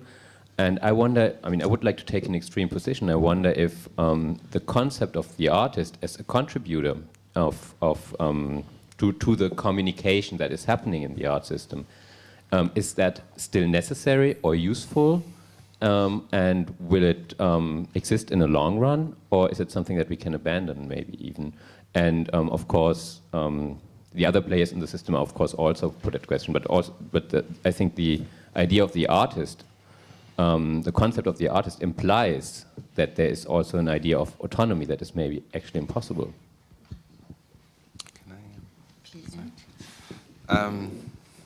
Yeah, it's again, thanks for the question. I think it's a good opportunity to try and talk a little bit about this concept of autonomy, because one of the things, maybe somebody can help me with this. One of the things I don't understand about autonomy is that I don't see how it can be given to you. I don't see how I can grant you autonomy.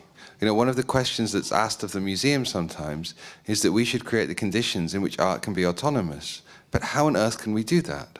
And I thought it was a very beautiful statement that Sarah made when she was talking about her work, which I really like, these photographs. And then she said that the spaces that can't be claimed are the autonomous spaces. And it's the spaces that are not already claimed, that are not already loaded. So autonomy doesn't seem to be something which can be given. Because if autonomy is given, by definition, it's no longer autonomy. It's something which has been given by somebody else.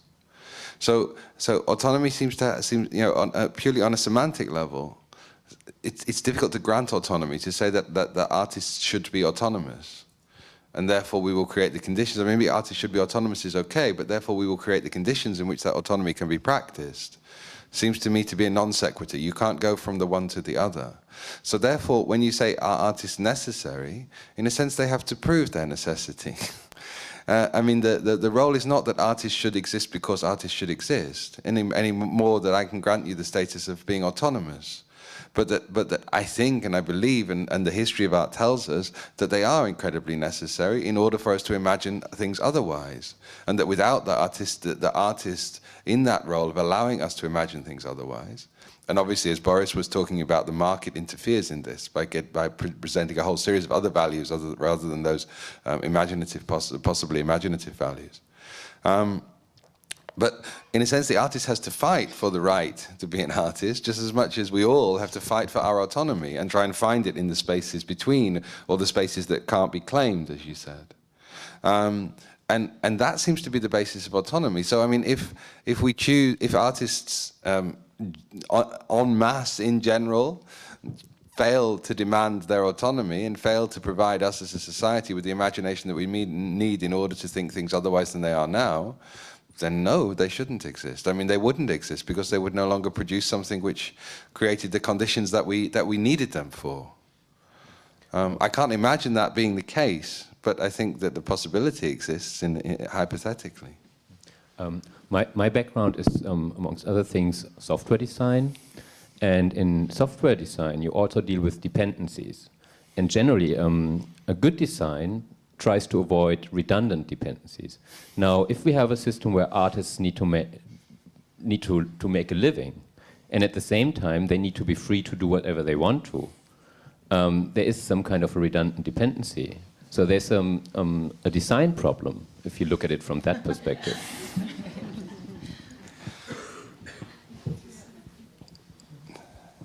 Yeah, I mean, there's a design problem in the subsidy system, for sure. But I think, isn't it one of those, this is a real cop-out, yeah? I know.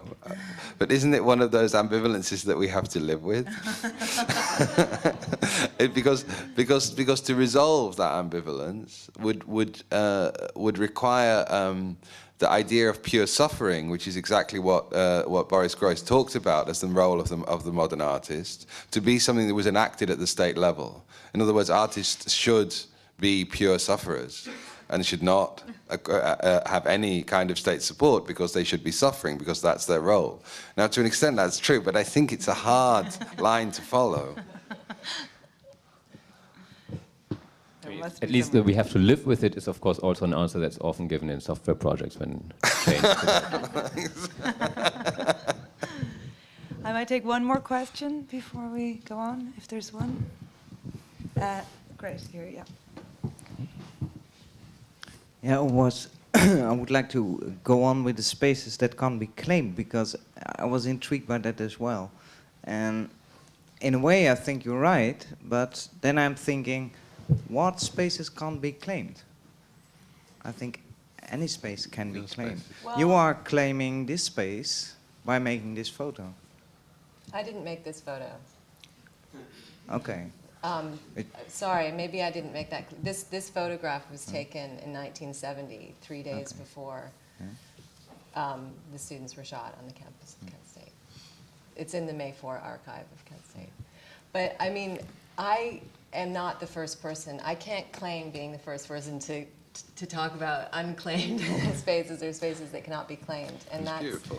Where you know, at the end of my presentation, I referred to Foucault and this idea of the anonymity of the murmur, which he proposes as a possible, you know, the rumor can't be claimed. Who claims the rumor? Who, you know, you can walk around saying I started that rumor, but you know, there's a slippage there, and so.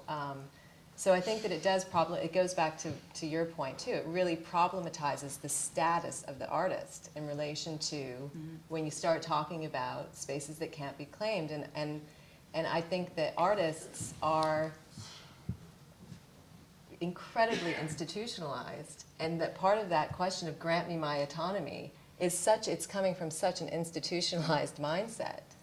And you know, if I think about organizing, and if I think I've been involved with groups that are involved with community organizing, where there's a real need for autonomous organizations to be formed, and for things not to be centralized, to not have kind of a centralizing system. And, you know, someone said to me really recently, because they were involved in speaking with groups in good faith that develop as autonomous organizations, who were complaining that when they were in meetings that there was still a hierarchy, that certain people kind of, if you will, had more autonomy than others. And the response that was given was, what kind of idiot would allow their autonomy to be taken away? You know, if you have it, then don't, you know, it's kind of like this, it is a double edge. I mean, I think that your proposal really points to that too. I mean, there's, you know, if you're taking money from the government, you can't claim an autonomous space. I don't think it's about saying that that's good or bad for art or for artists. You know, that's not. But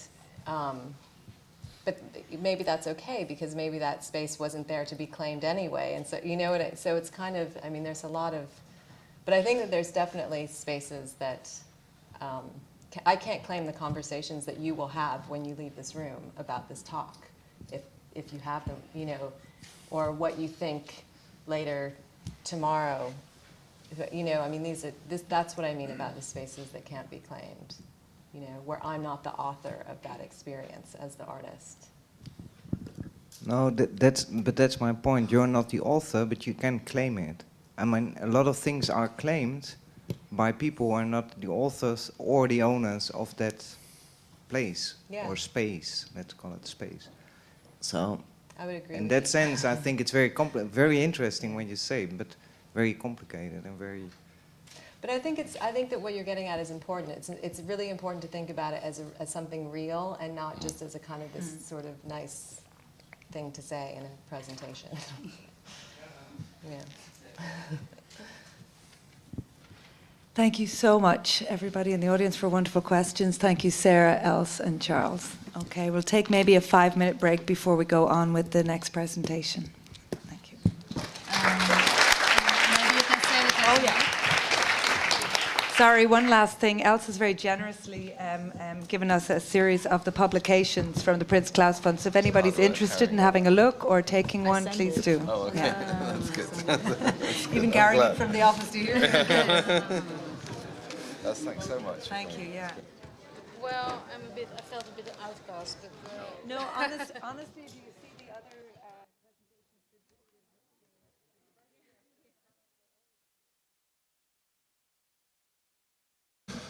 So it's my pleasure to have the opportunity to welcome Artur Žmijewski to vanabbemuseum again. As some of you will know, he currently has an exhibition downstairs in the basement area of the museum, where the prison from Eenmaal is Geenmaal and the film is also to be seen. And there are also 4 other videos, which we call unofficially the Israeli cycle, which is 4 videos about Israel, which are also presented on monitors nearby. So Artur is a well-known artist in vanabbe, and I hope you've had a chance to see his work. We now have a chance to see his most recent piece, which is called Them, and was premiered in the Documenta 12 in the summer. And this is a film which we hope to have an opportunity to talk with Artur after we've seen it. The film runs for 26 minutes, and then I'll ask Artur to come and join us, and we will discuss the film and other things. So please use it as a basis for preparing questions or so. Thank you very much.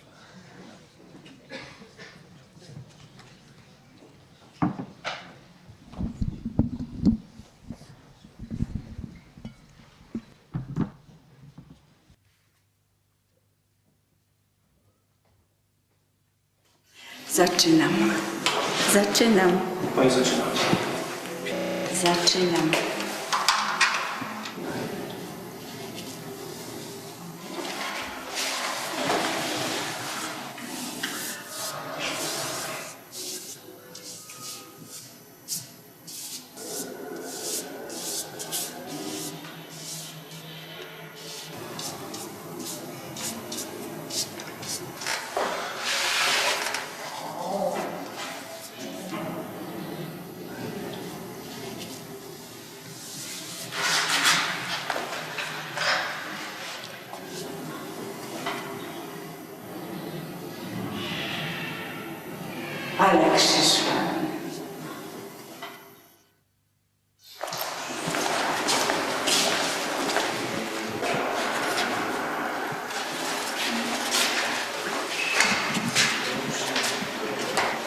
Studiuję matematykę na pierwszym roku na Uniwersytecie Kardynała Żmijewskiego. Oprócz matematyki interesuję się jeszcze informatyką i działam w Młodzieży Wszechpolskiej. Oprócz działalności Młodzieży Wszechpolskiej od 10 lat należy do Związku Harcerstwa Rzeczypospolitej. Działam w Młodzieży Wszechpolskiej. Tyle.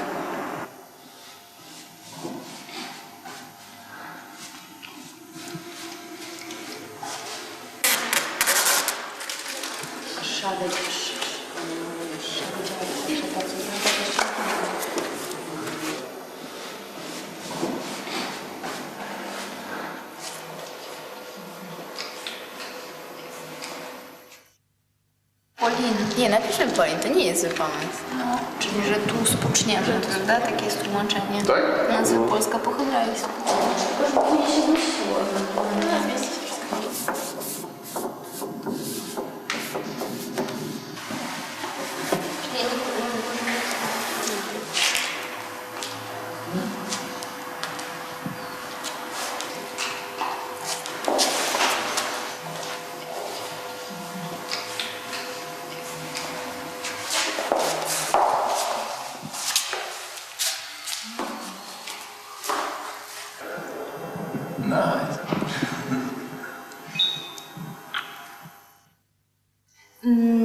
Jestem działaczką takiej organizacji Ponton. Zajmujemy się głównie edukacją, ale edukacją seksualną w szkołach. Formalnie jestem w Komitecie Pomocy i Obrony Represjonowanych Pracowników i w Grupie na Rzecz Partii Robotniczej. Jestem członkinią Młodych Socjalistów. Co prawda już nie taka młoda, jestem działaczką seniorem. Więc wydaje mi się, że na naszym obrazku powinniśmy pokazać to, że uważamy wszystkich za równych względem siebie.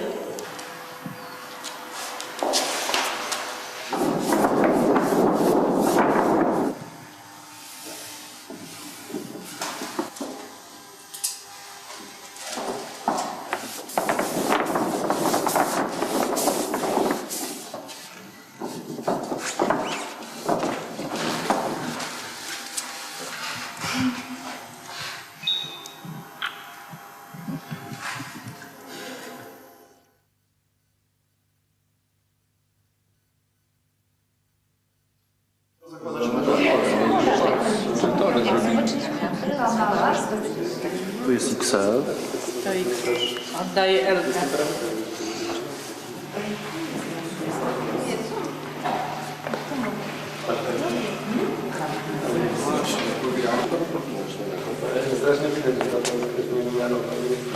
Nie postarałeś.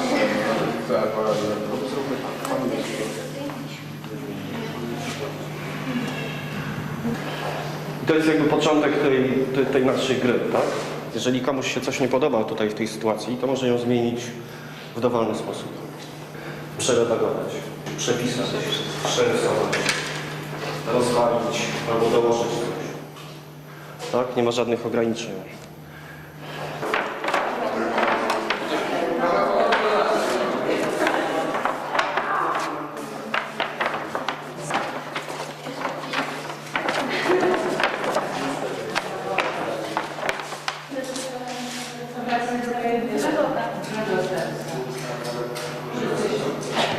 Bardzo mi się podoba ten otwarcia. Bardzo.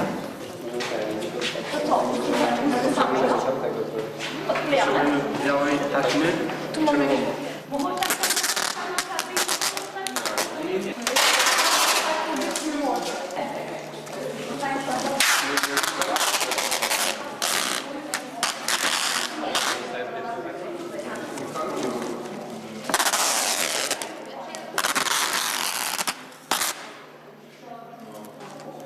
Teraz się wydaje o wiele ładniejsze.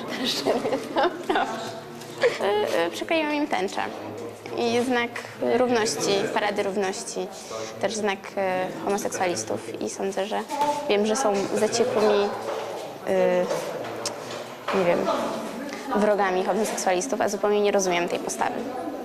Ale Polska najwyżej, że wejdziemy na to hebrajskie? Nie, nie musisz na to wchodzić. Ale wejdziemy, bo inaczej Nie wejdziesz na to. Zrób tak, żeby nie wejść. Nie to, że Polska dla Polaków, ale no, co jest najważniejsze, nie?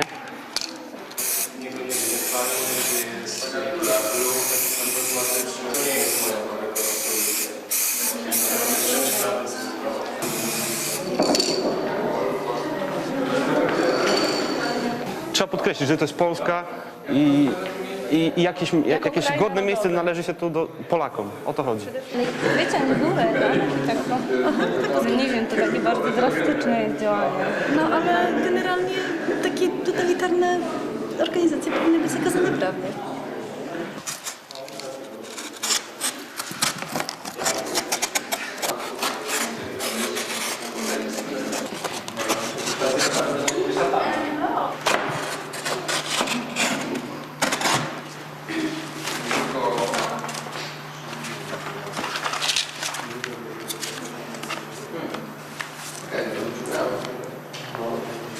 Znaczy, ja go symbolicznie złamałam, ponieważ nie zgadzam się z tym, co sobą reprezentuję i uważam, że w takim świecie, w jakim żyjemy, tego typu poglądy wcześniej czy później nie będą miały racji bytu.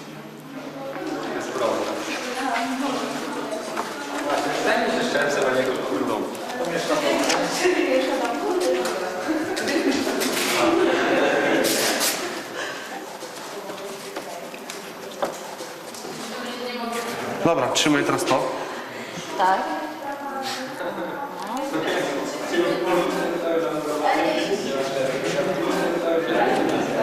wstaliśmy z upadku i no po raz kolejny odbudowaliśmy, po raz kolejny żeśmy odbudowali nasz mieczyk, nasz szczebiec, symbol Wielkiej Polski i ta Polska będzie wielka. Mimo wszystko będzie wielka. Mimo wszystkich przeciwności. Tutaj już nam flagę pedalską, tęczę narysowali, żeśmy ją przykryli naszym mieczykiem. Ile was próbują nas wdeptać w ziemię, my i tak powstaniemy.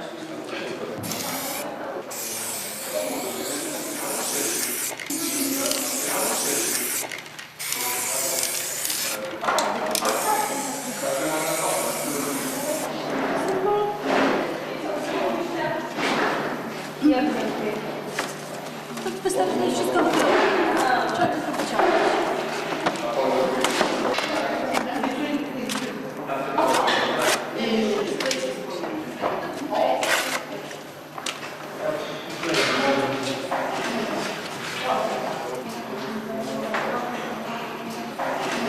Przemoc, nacjonalizm, faszyzujące poglądy inspirowane faszystowską ideologią powinny raz na zawsze wylądować na śmietniku historii, być wystawione w muzeach.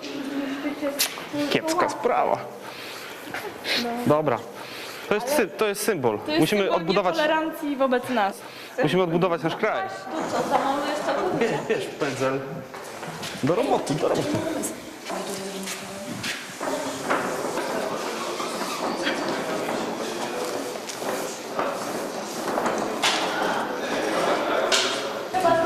To jest straszne, co się teraz dzieje. Nie rozumiem, jak można zamalować wolność.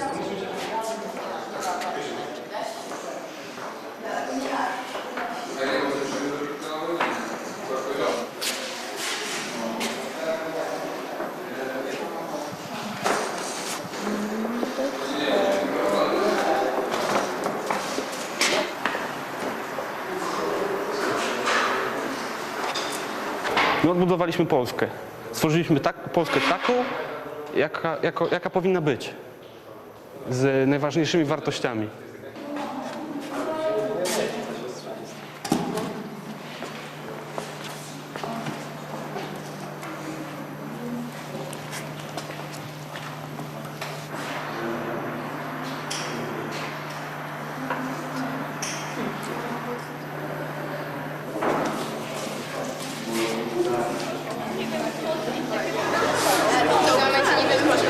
Ale czego jest inaczej, jeśli chodzi o jakimkolwiek, nie wiem, bo nie było.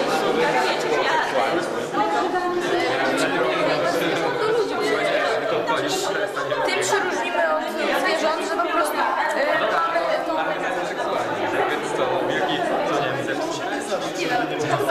bo o to chodzi, żeby nie skonfrontować się w tym momencie. W sumie muszę powiedzieć, że ja się, mówiąc o stereotypach, mogę powiedzieć szczerze, że się dziwię, że więcej nie zrobiliście z tym.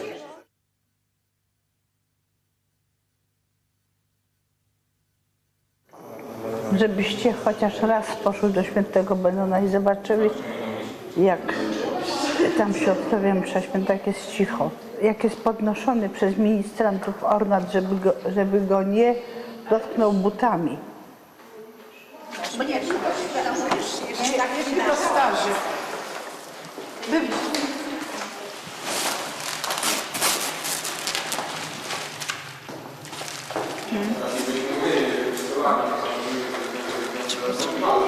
Łapnij kawałeczek.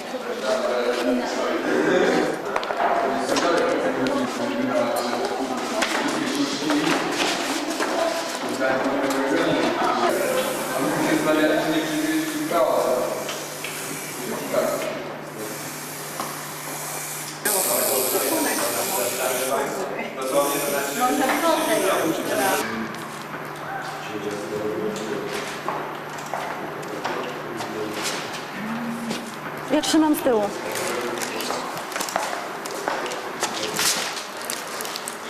Nie jest хорошо teraz.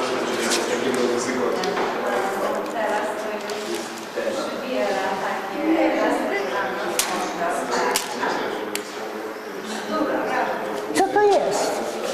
I dlaczego na tym wieszacie? Tutaj w kontur ludzika, który jak widać był ofiarą jakiejś takiej dość nadmiarowej przemocy, zostały wpisane dwa symbole, podstawowe symbole odmieńca, który jest najczęściej wystawiony na przemoc, homoseksualisty. A pani jest homoseksualistą? A co to Panią interesuje? Pani jest heteroseksualistką? Ja jestem normalna. No to jeżeli Pani heteroseksualistą, tak. tak. Natomiast tutaj jest wpisana, jest tutaj narysowana żółta opaska, ponieważ Sztelbiec jest symbolem młodzieży wszechpolskiej, która przed wojną prowadziła getto ławkowe, która dokonała zamachów bombowych na żydowskich profesorów, dokonując bardzo licznych aktów przemocy. Po co wczuć jednych na Jest to symbol drugich? przemocy najzwyczajniej w świecie. Nie tam. Mogę nie podejmuję tego, bo to jest bez sensu. Jakbyśmy już wyjaśnili. Bez sensu.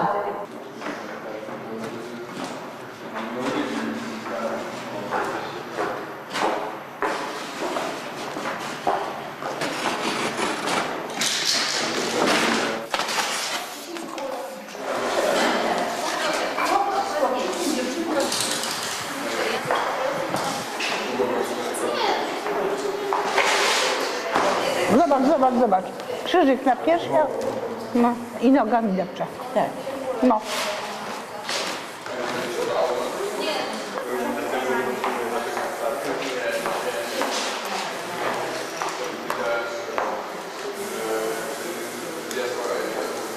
Przepraszam. Bardzo proszę. Boga deptać należy.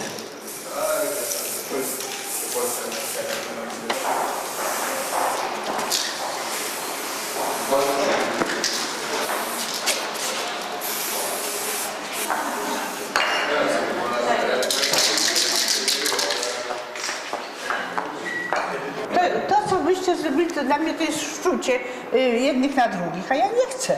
To jest głupie, jeszcze raz głupie. Do widzenia.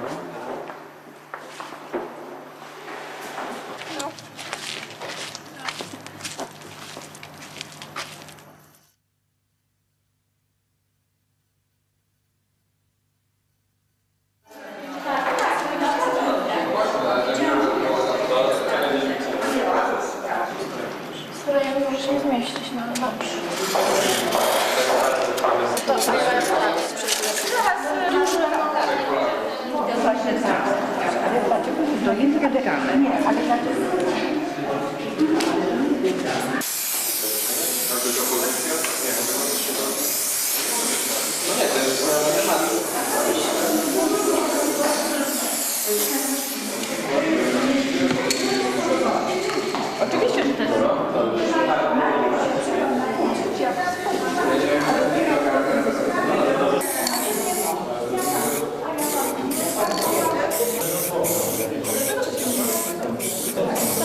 A dlaczego Pani to napisała? No tak uważam. Ale dlaczego akurat na młodzieży wszechpolskiej? Ponieważ Nas nie mówi, żeby mordować kobiety. zmuszanie kogoś do urodzenia dziecka, jeżeli zagraża to jego życiu, jest zwykłym mordem, ponieważ bardzo często i dziecko nie przeżywa, i kobieta. Żadna kobieta nie jest inkubatorem. Ja im proponuję tylko wycieczkę do szpitala psychiatrycznego, żeby zobaczyli te kobiety po aborcji. Chore psychicznie. Kobieta sama się morduje, postępując tak.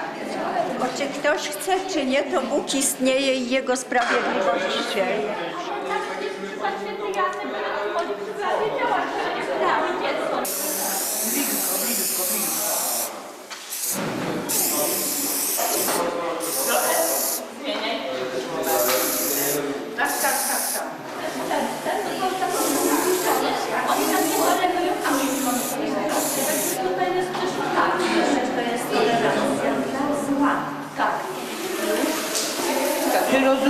Czy rozumiecie, co to jest tolerancja? To jest niezrzeszenie czegoś, co nam się nie podoba, ale znosimy to, tolerujemy, niech sobie będzie, ale niech się szczególnie nie wychyla. Tolerancja to nie jest walka jakakolwiek.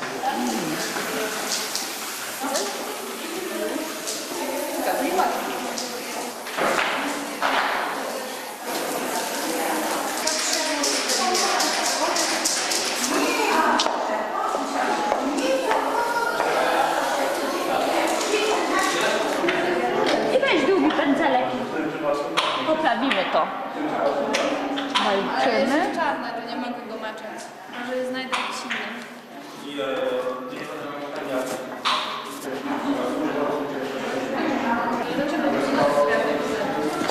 Z nazizmem.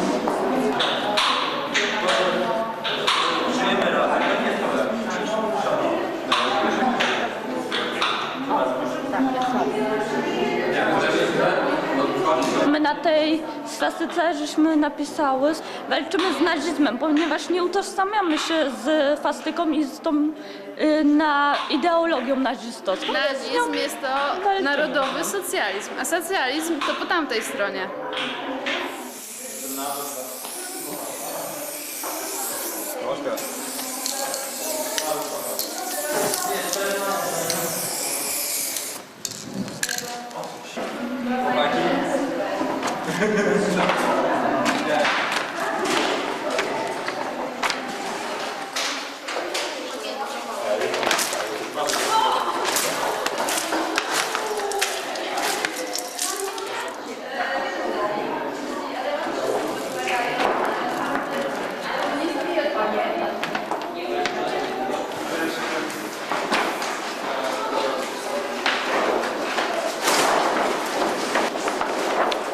Dobra, tak może być. No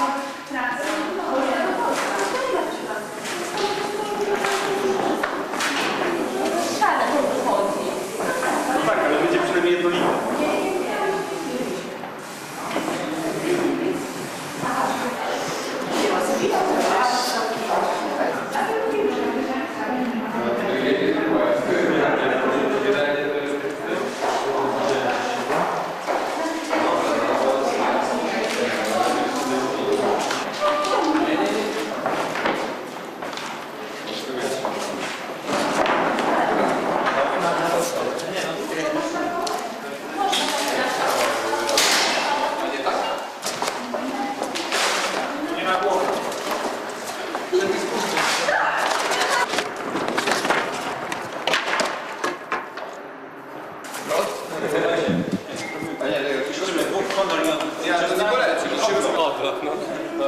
Trzy, cztery. Odwrót!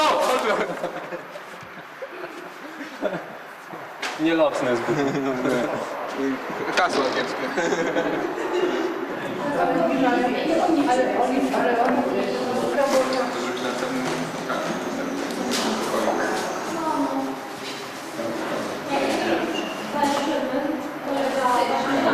Klejciu wyżej, czy niech stoi tak tutaj? Niech stoi.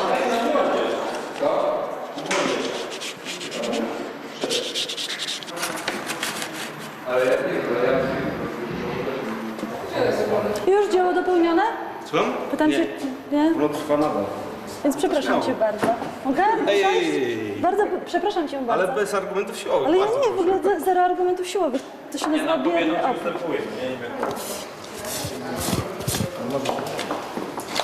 Ja sobie poczekam.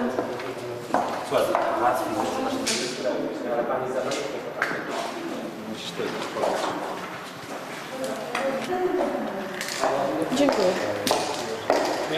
Ja nie chcę być w Wielkiej Polsce katolickiej.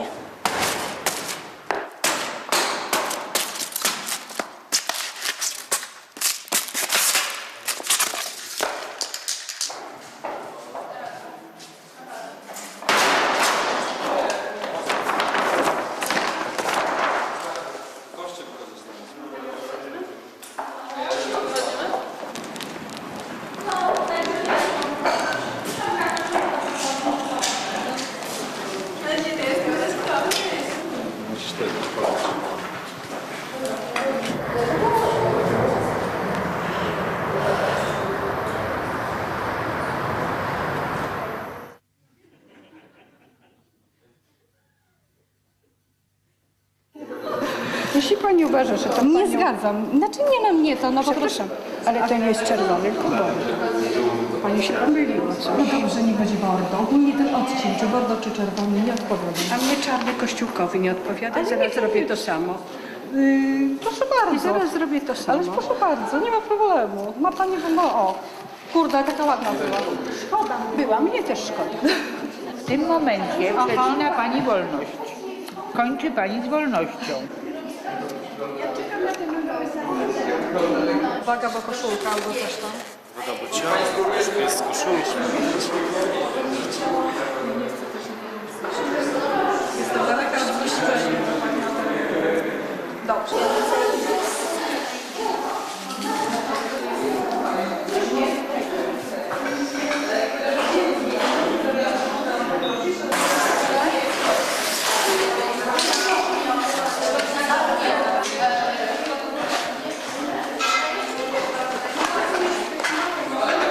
Nie chcemy wziąć te koszulki Tak, ale możemy. Możemy. Nie. Nie? Tak, możemy. Nie. Nie możecie. Możemy. Nie. Ale w ogóle nie rozumiem twojego problemu. Bardzo To dobrze. jest Nie musisz tylko zrozumieć. koszulka. Słuchaj, to ty masz jakiś problem. Zostaw moją... Nie dotykaj mnie, bardzo To cię mnie. proszę. Ja trzymam tylko koszulkę. Ja trzymam nożyczki. No właśnie, to jest niebezpieczne, jeszcze tobie się krzywda stanie. Będzie mi bardzo przykro. Mogę? Nie? Słuchaj, rozumiesz? Ale Nie mi się słowo. śni. Ani mi się śni zostawić. Ja mam trochę inną wizję i ideę tego, jakbym chciała, żeby świat mnie otaczający wyglądał. Nie. Tak.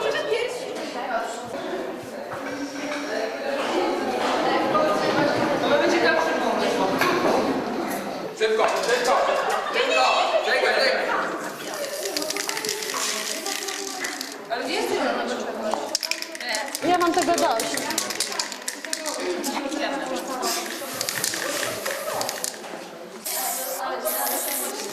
Już?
So sorry for the loss of sound for a few seconds there. I hope it didn't spoil the narrative too much. Thanks, Artur, for coming, and I hope people have prepared questions. Maybe we could have some more lights on in the... yes, exactly, so I can see who's going to ask questions. Thanks a lot.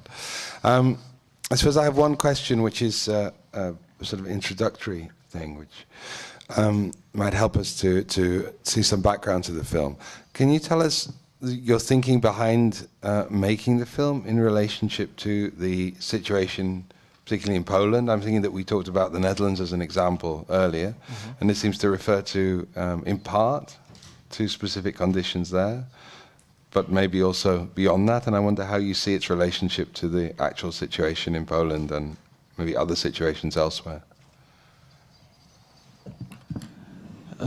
Więc exactly, there are 4 groups, as you've seen, who fight each other,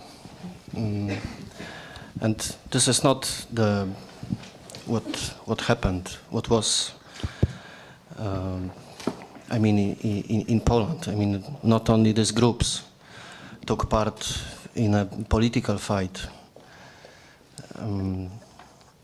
But these groups were chosen by me as important, and groups who still are in a very serious conflict. Like these Jews, for example, who are, I think there are not too much Jews in Poland, but maybe 6,000 or 7,000. But in fact, they are always very well visible, and if you so Jew means in Polish,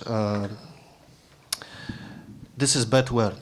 If you say to someone you are a Jew, you the same, you humiliate him. So this is like to say you are stupid or something like that. That's why it's an important group. And also these Catholics are important because they have political representation. Also in parliament, so they had, because now the situation changed. They had the representation, and the party which was called the League of Polish Families was their official representation.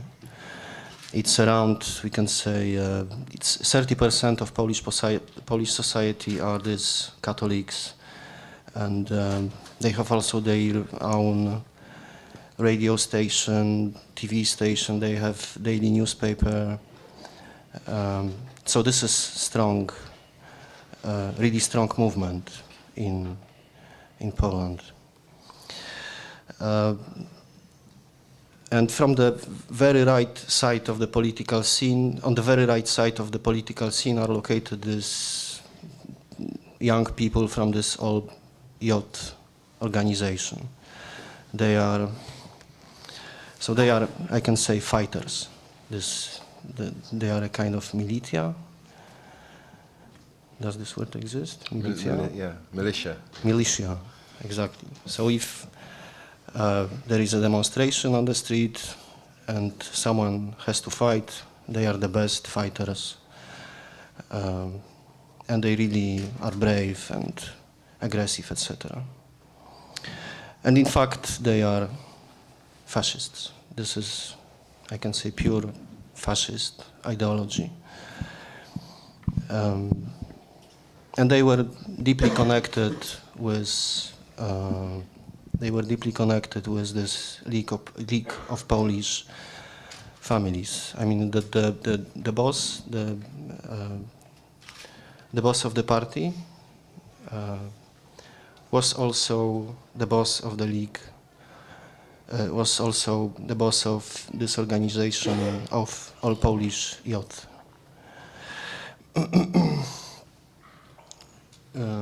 So as alternative were chosen these Jews as people who, so we can say they represent freedom, they represent so everything what is around this word, freedom, democracy, justice, etc. So that was the basic basic circumstances for the basic conditions for to organize. There was the fourth group. No, there was the socialist group in some way. You didn't mention. There was the Jewish group, and there was also a socialist group. Yes, exactly. As I said, it's not the same. so in fact, political scene was constructed a little different. Then this is not a mirror of the political scene, but I asked groups who very strong represent this political desire which appeared in Poland last 2 years, sorry, because of this, especially because of this government and twins. I mean, Prime Minister and President were twins, Jarosław and Lech Kaczyński. Maybe you know them. They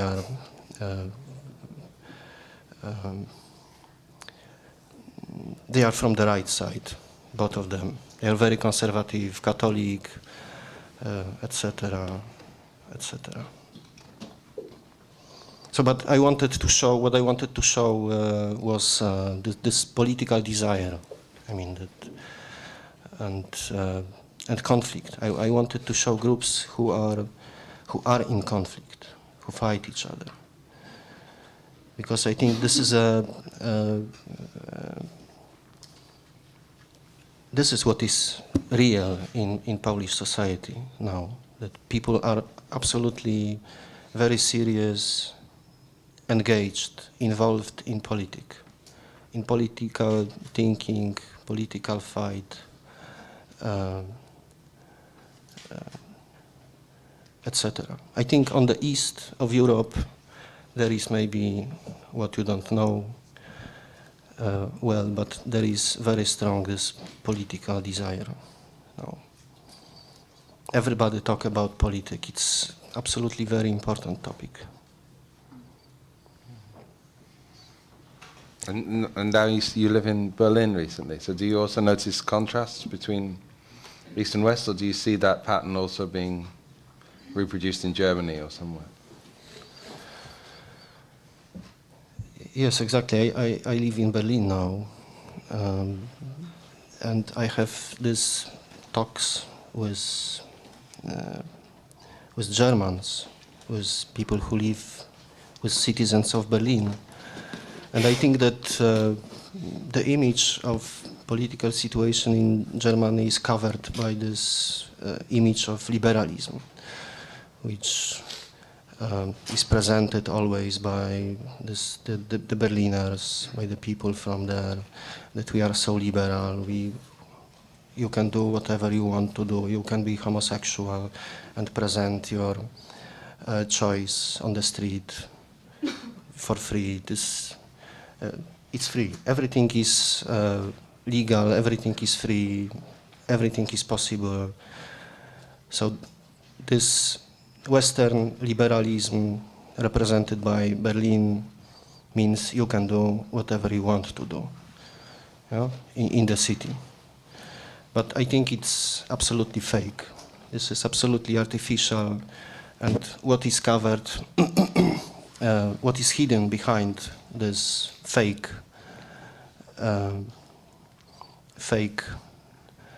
image is, so this is my suspicion, is Nazi mind.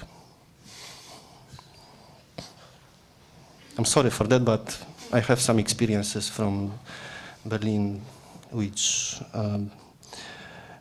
so I feel permitted as someone who had these experiences to say something like that. It's clear, I think.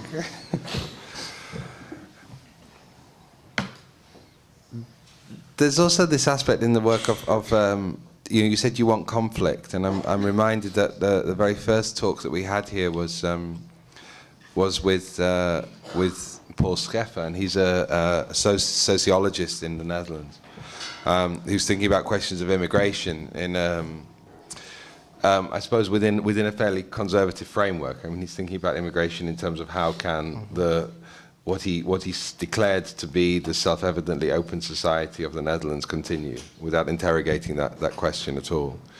And he was talking that there's he's never found any other historical example of immigration except an example of, first of all, avoidance, where the new community is avoided by the old community, then conflict, and then accommodation in some way. So he was kind of seeking conflict in a way. He was wanting conflict, where conflict didn't exist between what we call natives and non-natives, allochthone and autochthone. And in a sense, you're also looking for conflict, no, in the film. What is the purpose of looking for conflict? What do you think it can reveal or give to us? So in fact, I was not looking for the conflict. It looks like my aim, but in fact, I wanted to. So in my opinion, maybe not only in my opinion, the owners of the political conflict are political elites. So we can see people who represent us in the parliament, or people who are members of political parties. So they are owners of the conflict. In fact, the rest of society is not able to participate in a game. Yeah, is in fact out of the political game. So we can talk about our thoughts, about our ideas, but in fact they decide and they do without different things. They take decisions. They also create conflicts without our permission, I can say. Yeah, we are passive in this. So I feel passive also. That's why I wanted to give to these people this tool, which, in my opinion, conflict is. So because conflict is a tool, is a so this is something useful, what can be used to change the situation, to rewrite the situation, etc.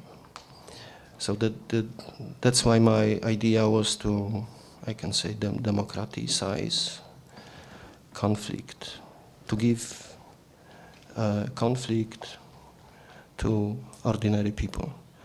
Of course, I'm not owner of the conflict. That's why, in fact, I'm not able to give them conflict. But if they are enemies, because in fact they are, what I could do was to meet them, to find a space for them. It was old factory and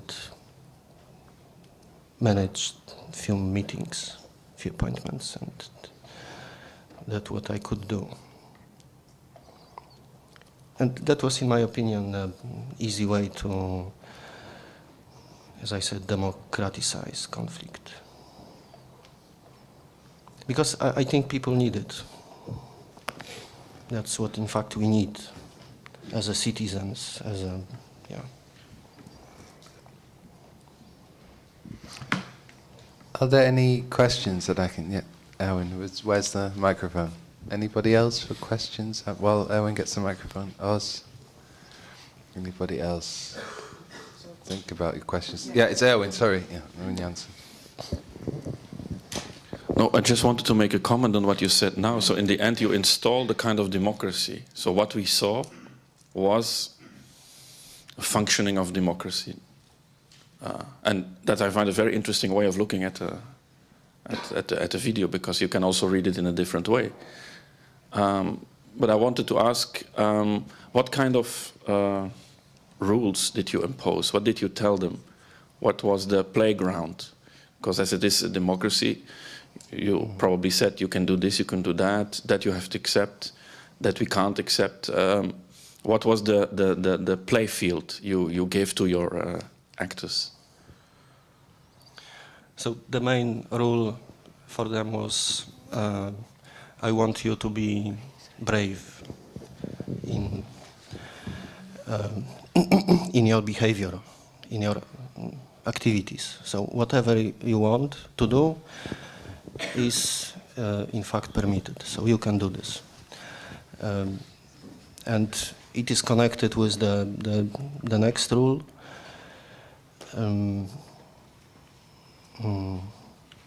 I told them, I want you to trust your imagination, your fantasy, your intuitions, etc. Because I think it's not so easy for people to use this kind of tools who, in fact, are taken from the art field. I mean, paintings, objects, scissors, etc. Very easy, but in fact they don't use it on this way. And it's not so easy to translate imagination, what I want to do,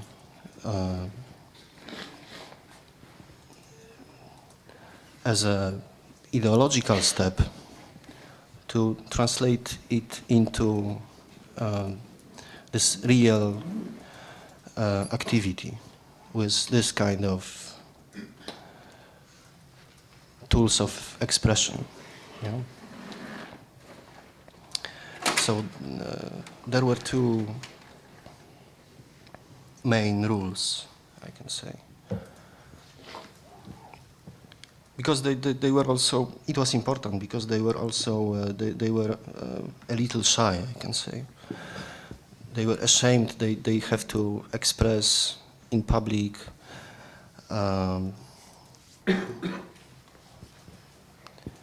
so this unethical, not ethical, unmoral thoughts about the others. So if I hate you, so expression of this emotion is rather forbidden in our society. But I asked them to show it.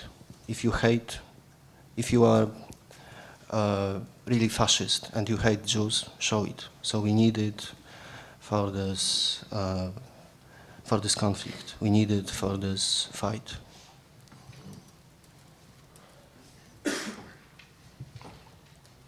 Oz, and then one up there. So first of all down here, and then to you, sir, upstairs.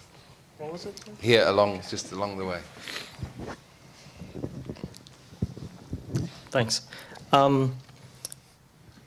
Not talking about this particular work, but taking your works in general, I've experienced that you're actually trying to provoke unusual situations and possibly trying to generate attention between the experience, the space of experience, and the space of perception of the viewer, and using video as a tool, as a medium to mediate the intensity between this experience and the perception. And actually you are doing a video, but you're not actually a doer. I mean, you are actually the observer when you're making the video. So I kind of, I'm willing to know how you actually feel when you're just being the observer there. How do I feel? I can say I'm engaged in the... Or I mean, you can actually take it as what's your goal? Just being the observer, making the video, but not, just not performing anything. So you mean, I'm sorry, I think I don't understand properly this.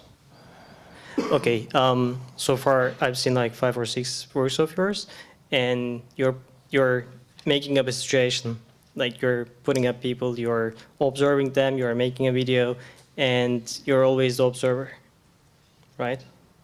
You're making the video, but it is something from real world. It is not something fiction. Are we clear with that? Probably not, I'm sorry. But, okay. So it's when I create situation, the situation is real. Yes, and I am the observer of the real situation. So, and what's your role as the observer? I think that's what you're trying to get at, because it's not something where you're the director. In the sense that, for instance, Artur, which we showed earlier, he's very much a director. Yeah, he has a role of saying, you stand here, you stand here. But with your, is this right? Yeah, absolutely. With your work, you're an observer rather than director. No, it seems. So is that what you're asking? Whether that's true, or what your role is as the? I mean, there's no play in the works. I mean, people are real, and actually something real is happening. So of course I am observer, and but I can say that the situation which are created by me are a little irresponsible, unresponsible. So in fact I don't know what will happen when I start. So that's why I think it's always risky situation. It's always risk. Because in fact I don't know what people are able to do. If I give them permission, so that the situation can really goes too far. But I like this risk. I think this is the very effective way of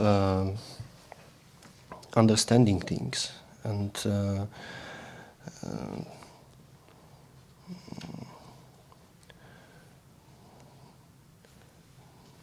so this is in fact my strategy, to be not, I try to be so much not responsible as possible. So this is my, in fact, my my position in this event. Upstairs first, and then come down. Hello, my name is Mark. I'm very glad you said that, because I have this really mixed feeling inside that on the one hand you show underlying forces in Poland. On the other hand, you create a kind of anarchy situation, a dogfight with enemies who, well, and there's no rules. So the strongest in the end survives. And they do it with paint and fire, but you give them guns, and they, at the end they shoot each other. So yeah, maybe that's not a question, that's a comment. I was just wondering, let's say when somebody dies in your work, in the situation you create, are you then responsible for that?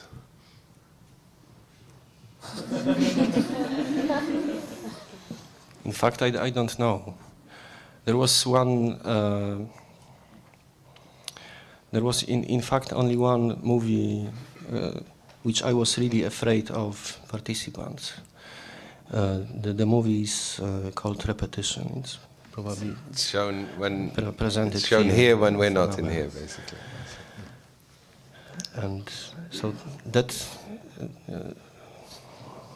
when I was registering this real situation, I mean repetition of Stanford prison experiment from 1971, I had two bodyguards on with me, ready for intervention. I mean to stop something.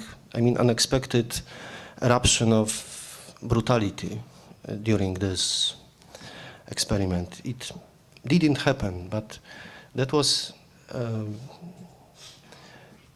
the only one movie and situation when I was really afraid of what can happen, what people are able to do, because they had so they were like police, in fact, and they had permission for everything. Do you find yourself irresponsible? Well, you said it yourself. You're very close to that line. That's quite clear, actually. Yes, I have to be irresponsible. I have to be unresponsible. It's there is a Polish artist, Zbigniew Libera, who said that art and science has to be irresponsible, out of responsibility always, because it's a guarantee of effectiveness of art and science. So, in fact, where we are in this area of being not responsible, we can make real progress. You know? So when we are protected by Vatican, then we are not able to do anything, in fact. Just to repeat what already exists. Yeah, that's... Yeah, and if I can just come back on that for a moment, it's just because of that leap from the idea of the conflict, or the dogfight that you called it, to mortality, to the idea of death. And it always, what Artur seemed to be talking about was the idea of this being a democratic model, in a sense, a realization of democracy. And it always worries me when we create the conditions for discussion or conflict, and it's seen that that naturally leads to death. It's the same argument that is put often to people who are interested in emancipation by the right wing, which say, we know all about that story, we lived it through, and it led to the Gulag Archipelago, and that's it. We never want to listen to you again. And it's taking that to its extreme rather than thinking about the democratic possibilities of conflict, which I think we will next week with Chantal Mouffe. That is, I'm sure you didn't mean this, but it just reminded me for a moment of this danger of saying, okay, the only options are either death or total agreement. And anything in between is death. And this is, I think, it's a dangerous form of essentialist thinking, because it doesn't allow us to exist in conflict. Let's talk about the in-between, but this is one extreme. No, it's not an extreme. Nobody was killed. This seems to me, I mean, at least what Artur is saying is it is a working democratic model. It's absolutely the middle. The extreme is the consensus culture of certain social democratic countries for me. For me, it's anarchy. It's just placing the people in a room, no rules, and saying, well, you can do what you want. And so the most aggressive and the most strong one will win. Yeah, sorry, he wasn't speaking to the microphone. He said the most aggressive or the most strong one will win, but I'm not sure who won in this statement, but maybe we should move on to it, and I'll come back. Can we come down here now? Have you got the microphone? Yeah, I think my question has actually been answered. I wanted to ask if it ever went too far, and so I would like to modify it. You said you once worked with bodyguards. Did you ever consider working with a lawyer? Because in a way, that also relates to the discussion that is developing here. Of course, the implicit set of rules is still the law when you create an experimental situation like that. Do you have a comment on this? So, but I think I don't understand. You mentioned that you, for one work, you worked with bodyguards, and I asked, did you ever consider working with a lawyer? Because if you have an experimental situation like that can actually go too far, I think there is a risk that you are legally responsible. So, and I know intervention artists who talk to lawyers before they do their work. And of course also, if you define a set of rules, there is still the implicit set of rules given by the law, because you do this in Poland or you do it in a country where there is a law. So if these people would have killed each other, I guess they're still responsible for that themselves because there's a law. But do you in any way relate to that, or does that have an influence on your thinking when you plan a work like that? So I asked lawyers to help me, in fact, to write official forms for participants to sign in before the registration of the movie, because of before the beginning of shooting.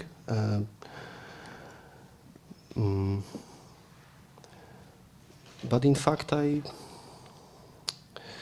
I don't take care of law.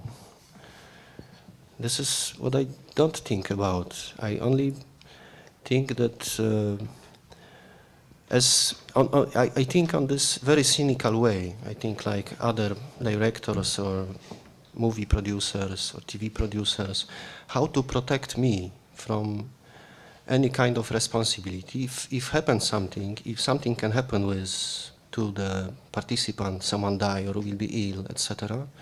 So how can I be protected by law? So this is the way how I used law, in fact. Not to protect them, but to protect me. To get yourself out of the line of fire in that case. Yes, I think it's absolutely typical way of thinking about the law in movies, in this movie industry. So we don't take care about the people. We take care of us.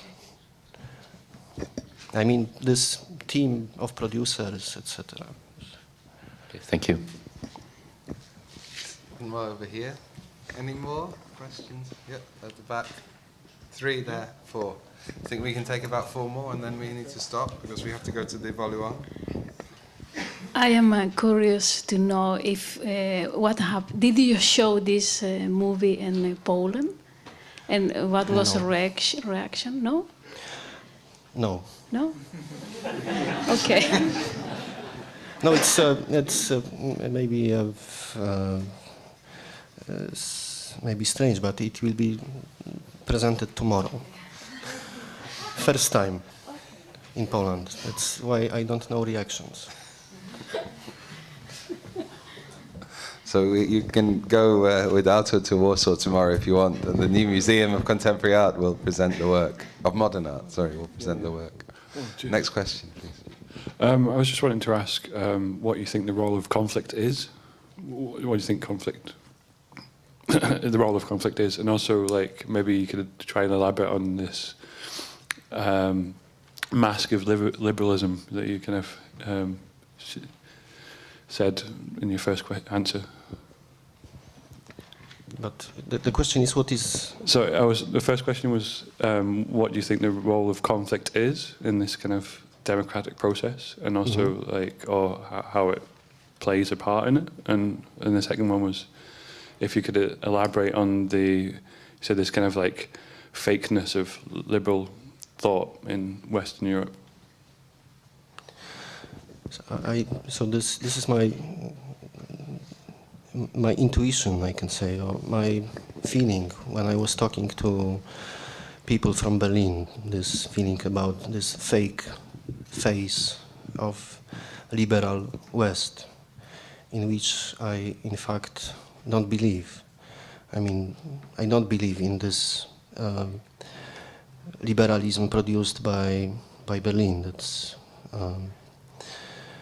I have some evidences, but it's probably not so serious for you to talk about it, about these evidences.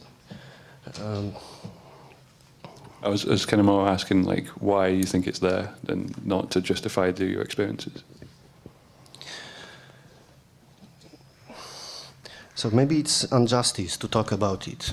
I mean, about people from the West, that they produce this fake liberalism.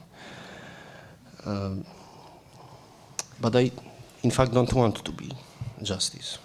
Yeah? I don't want to be polite, and but I can tell about it because I participate in a game in Berlin. It's absolutely unofficial. Few people meet every day on the street somewhere in a place chosen by one of participants, and we in fact try to test the reality, the social reality. And behaviors of these people, the way how they behave and what they do is very little changed, a little different from the ordinary behavior of other people who are on the street or in the shop, etc. And we had 4 interventions of police. I had to show my ID twice. Once there was not police, but I think a special forces like C3, C3. I think it's like something special, something stronger than police. That's why I think that there is something fake in it, because I think that what function in this liberalism is permission. So in fact, it's permitted for homosexual to, they are expected to do like this. It's something, it has something to do with legality? Quality. Legality, I mean it's legal. Oh, legal, sorry, no, legality. It's something the legal. Law, the law. You know. So I think they want to produce this fake, this image of liberalism. But if it was tested by me and by my friends, so it was fake. So because we are not homosexuals, we don't present maybe on a proper way. We don't present what liberalism expects from us. So I am not homosexual and I don't show my choice on the street. Yeah? I presented a very little different behavior different from the other people who were on the street. And probably someone called the police, I think, who observed this. That's why I think that liberalism is a kind of permission for very special, very prohibited ways of behave. So, and in fact, it's a kind of restrictions and a kind of scenario for the people. You can behave like that because it's permitted. Yeah? That's why I think it's something what I don't like. Maybe I'm not able to explain it properly on a good way. Oh, it's okay. I can take two more questions, I think, then we can close. I think one over there, and there's one more. There's two here. Okay, three. Can I do three, and then we stop? Okay, these three, and that's it, I'm afraid. I have to call it quits. But make them quick, if you can. I have a short question about the process that you showed on the video. Did you have any session with the participants after the end of the last scene? Or was that the end? Everybody went their own way? In fact, it was the end, but each session was ended with a discussion, in fact, between them. For example, between these members of All Polish Youth and between Jews. So that they were discussing like a few hours after each meeting. It's not included to the movie, but it happened each time. In fact, they met first time.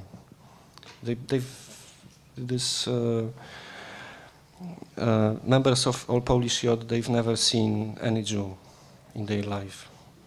That was the really first meeting for them. So they met their enemy.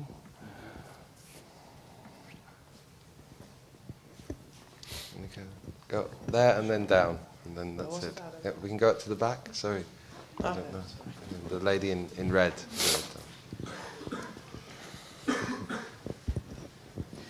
Yes, I had almost the same question as this man, but I wondered if they did see the movie themselves and if they had a possibility to quit or to let them be wiped out of it. I'm sorry, once again, please. To be edited out, if they had to give their permission to be included afterwards, you mean? Yes, and if they weren't in shock of seeing themselves. So yes, in fact, they were in shock, and in fact, I have no permission for.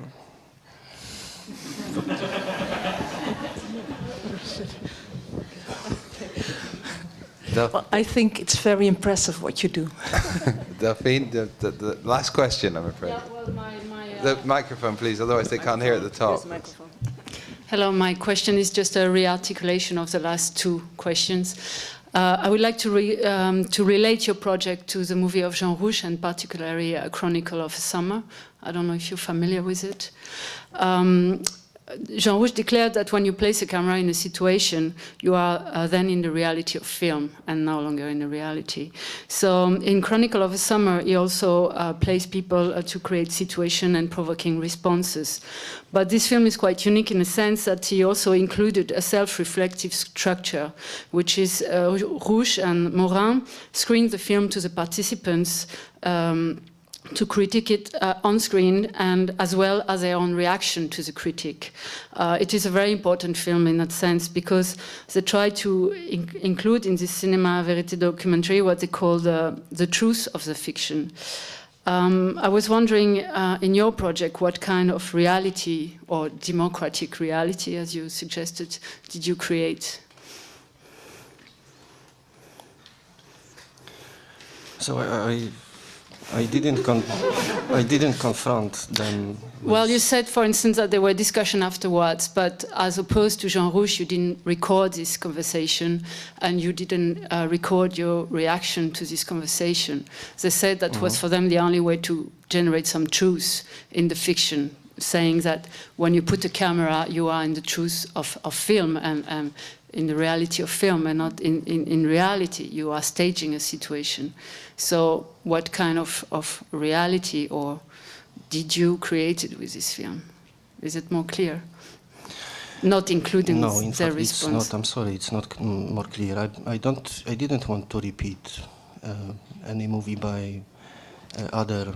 I'm not saying that. Director, no. And to make not my own scenario, but the scenario of someone. No, I didn't want it. I'm sorry, I don't understand the question about the reality. What kind of reality I want to? Yeah. What? Well, I think she's saying that there's a film reality and another kind of reality. I don't know what we would call that reality. And you were talking about reality without recognizing this idea of the film reality. No, is that it? Okay. So the reality in the movie is different than reality here. Yeah, in this. Okay. With the camera. With the camera too. Oh, I think this is probably the main problem with art, that it's always fake for the spectators. So if this is fake for you, yeah. No, this is not what I'm saying. Okay. So I still I don't understand what did you say. In fact, what is the difference between the reality in the movie and in a real life? Well, many people point out at the fact that we don't see how, for instance, they reacted to this project, or you say they don't want you to screen it, and you're still screening it. So all the questions are around this point.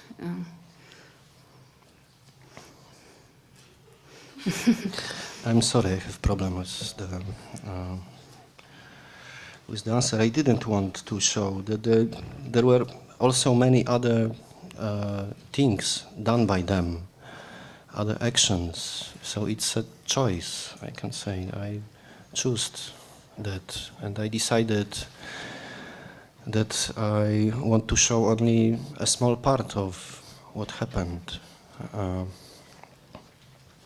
I can imagine that it could be interesting for you to watch also a discussion after the